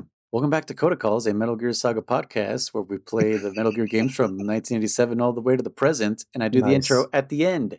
Yes. We were so focused on hitting the record button that we forgot to do the fucking intro. Well, yeah, anyways. Someday we'll get this right. Oh, God. I don't know why people are still listening. They're definitely not listening for the intro and outro. So, can I touch in real quick? Can I spend 5 minutes talking about what I was looking for? I found it. It's pretty important information. Oh, okay. Yeah, sure. Yeah. So in the second ride-in call, yes, he, Snake says like, "Hey," he's like, "Where the fuck have you been, dude?" And he says, "Give me a second." He says, "The second or the third call?" Doing second call. He says, "He goes, what have you been doing?" He goes, "I've been on a mission, finding something for someone." And he says, "What?" Right? And he goes, "The corpse of Big Boss." Oh, right. You remember that, Chris? Yeah, that's right. So Snake's like, "What the fuck?" Yeah, Snake is a what? No. But he says I was asked to do this in exchange for Sonny's location, right? So he says that the person who asked him to do this is a leader of a small resistance group. Her followers call her, and I'm gonna fucking Matka Pluku, which translates to Big. Snake says that. No, Snake says Big Mama. Uh-huh. That's what it translates to. That's what Snake says. So, and then he literally says, "We'll finish this conversation later." He goes, "Proceed to Naomi" or some bullshit, And Snake says, like, "Wait, what happened to Big Boss's body?" And he says, "It's with her now." That's all he says. So just throwing that out there, reminding you, Chris, in case you forgot. So Raiden's been looking for Big Boss's body, and he gave it to some woman named Big Mama for some reason. We don't know why. Unless you know why, Chris. Do you know why, Chris? What does that make? Isn't it what you just said in exchange to save what's her name? Oh yeah. Sonny? Well, that's yes, but why does this Matka Pluka want? Why do they want the body? Oh, I see. If you remember in MGS1, what was Liquid's demand? No. Do you remember in MGS1? Part of Liquid's demand was it like $1 million? Like, goddamn, that was a lot of money. $1 million, and the remains of Big Boss. Yes, so that was what Liquid wanted back in the day too. So interesting. Yeah, Big Boss's DNA is still important to someone. I assume for genetic information, but I don't know specifically. Excuse me, what it would be. Mm-hmm. We did skip a lot of little talk about the whole SOP system. The Patriots, their AI can't be hacked into. Like Drebin says it, I believe. Fucking Naomi talks about it too. It's a unbreakable code or whatever, unbreakable AI, mm-hmm. which we know is kind of bullshit because we know Ocelot has already done something. Yeah, he's already definitely found some kind of backdoor, right? So yeah, there's been talk about a lot about that. We're definitely skipping out on some of those super technical sections of the games, but we only have so much time to record, So yeah, hopefully people are playing along with us. The episode at the very end where we talk about the story in a whole, so yeah, we can cover all that then. But yeah, so anyways, yeah, Big Boss's body's out there with the Matka Pluka, and yeah, anyways, just throwing that out there because I remembered I was like I wanted to talk about that and I forgot, and then I forgot where it was. So didn't want to butcher it. So anyways, there you go. That's what I wanted to talk about. Okay. Yeah, we don't want to butcher Big Boss's body. But yeah, thank you for that. I did I did forget about that, but good reminder. Yeah. Yeah, I gotta load up a save and replay all this stuff because, like I said, like I played pretty much both these first 2 chapters just to kind of plot out how to split the It's gonna episodes. start going. Yeah. But yeah, okay. Next checkpoint. Next checkpoint, we know already. We talked about it 10 minutes ago. But yeah, this has been Codec Calls, a Metal Gear Saga podcast. Thank you guys so much for listening. If you'd like to leave us a message or a text, you can reach us at 209-791-0995. You could also hit us up with an email at info@pixel-benders.com. And if you'd like to see what else we're up to, you can visit us at pixel-benders.com. You could also join our Discord. It's absolutely free. We just talk bullshit there and share memes and discuss topics that have, that we've been talking about here in the podcast and stuff. I keep forgetting some things that people are saying I kind of want to mention in the podcast, but I forgot, and we don't even have enough time. But story of our lives at this point. Yeah, maybe next time. But you could also find us on the socials: Facebook, Instagram, Threads, Twitter, TikTok, and Reddit. Just search up Pixel Benders and there'll be stuff posted there. Also, if you'd like to support the podcast directly, financially, and keep this thing going, you can support us on Patreon. You get live access to the pods, so you can get to hear us fumble about as we try to record this thing. Yeah, around a lot. You also get early access to episodes, and you may get a chance to be our guest, as I think one of our Patreons is very interested in being our guest for Metal Gear Solid 4. Yeah. So yeah, he has bought that privilege. Nice. Nah, he's earned it. He's been a great listener, and like our best, or like our number one contributor, I think, to the Discord. He's always active there, and I'm like, sweet, someone's talking to us still. Definitely more active than I am. Yeah, oh yeah, definitely. I try to get on there. Yeah, and then we confuse German when we're like, hey, we posted something here, and he's like, which Discord? Where? Because I have 2 servers. I have one for this, for the pods, and then I have another one for my Twitch, and it becomes more confusing. But yeah, I was your host, Noise1. No, sorry, Luis, codename Red Noise. I forgot about that. Mm-hmm. And I am. Oh, sorry. Continue or no? No, I don't know how we do this, so go ahead, because I think we see our own. I'm a German, aka Chrono Riser, right? And I am Chris. Chrononaut. Well, Chrononaut Riser, whichever one. Every week is a different name. And I am Damn It Chris, aka Blue Rhino Boss. And yeah, we'll see you guys next time. I don't have a sign off here, huh? That's the other podcast. Yeah. Next time on Game Crumbs. I don't know what the fuck. On Game Crumbs. All right. See you guys next time. Bye.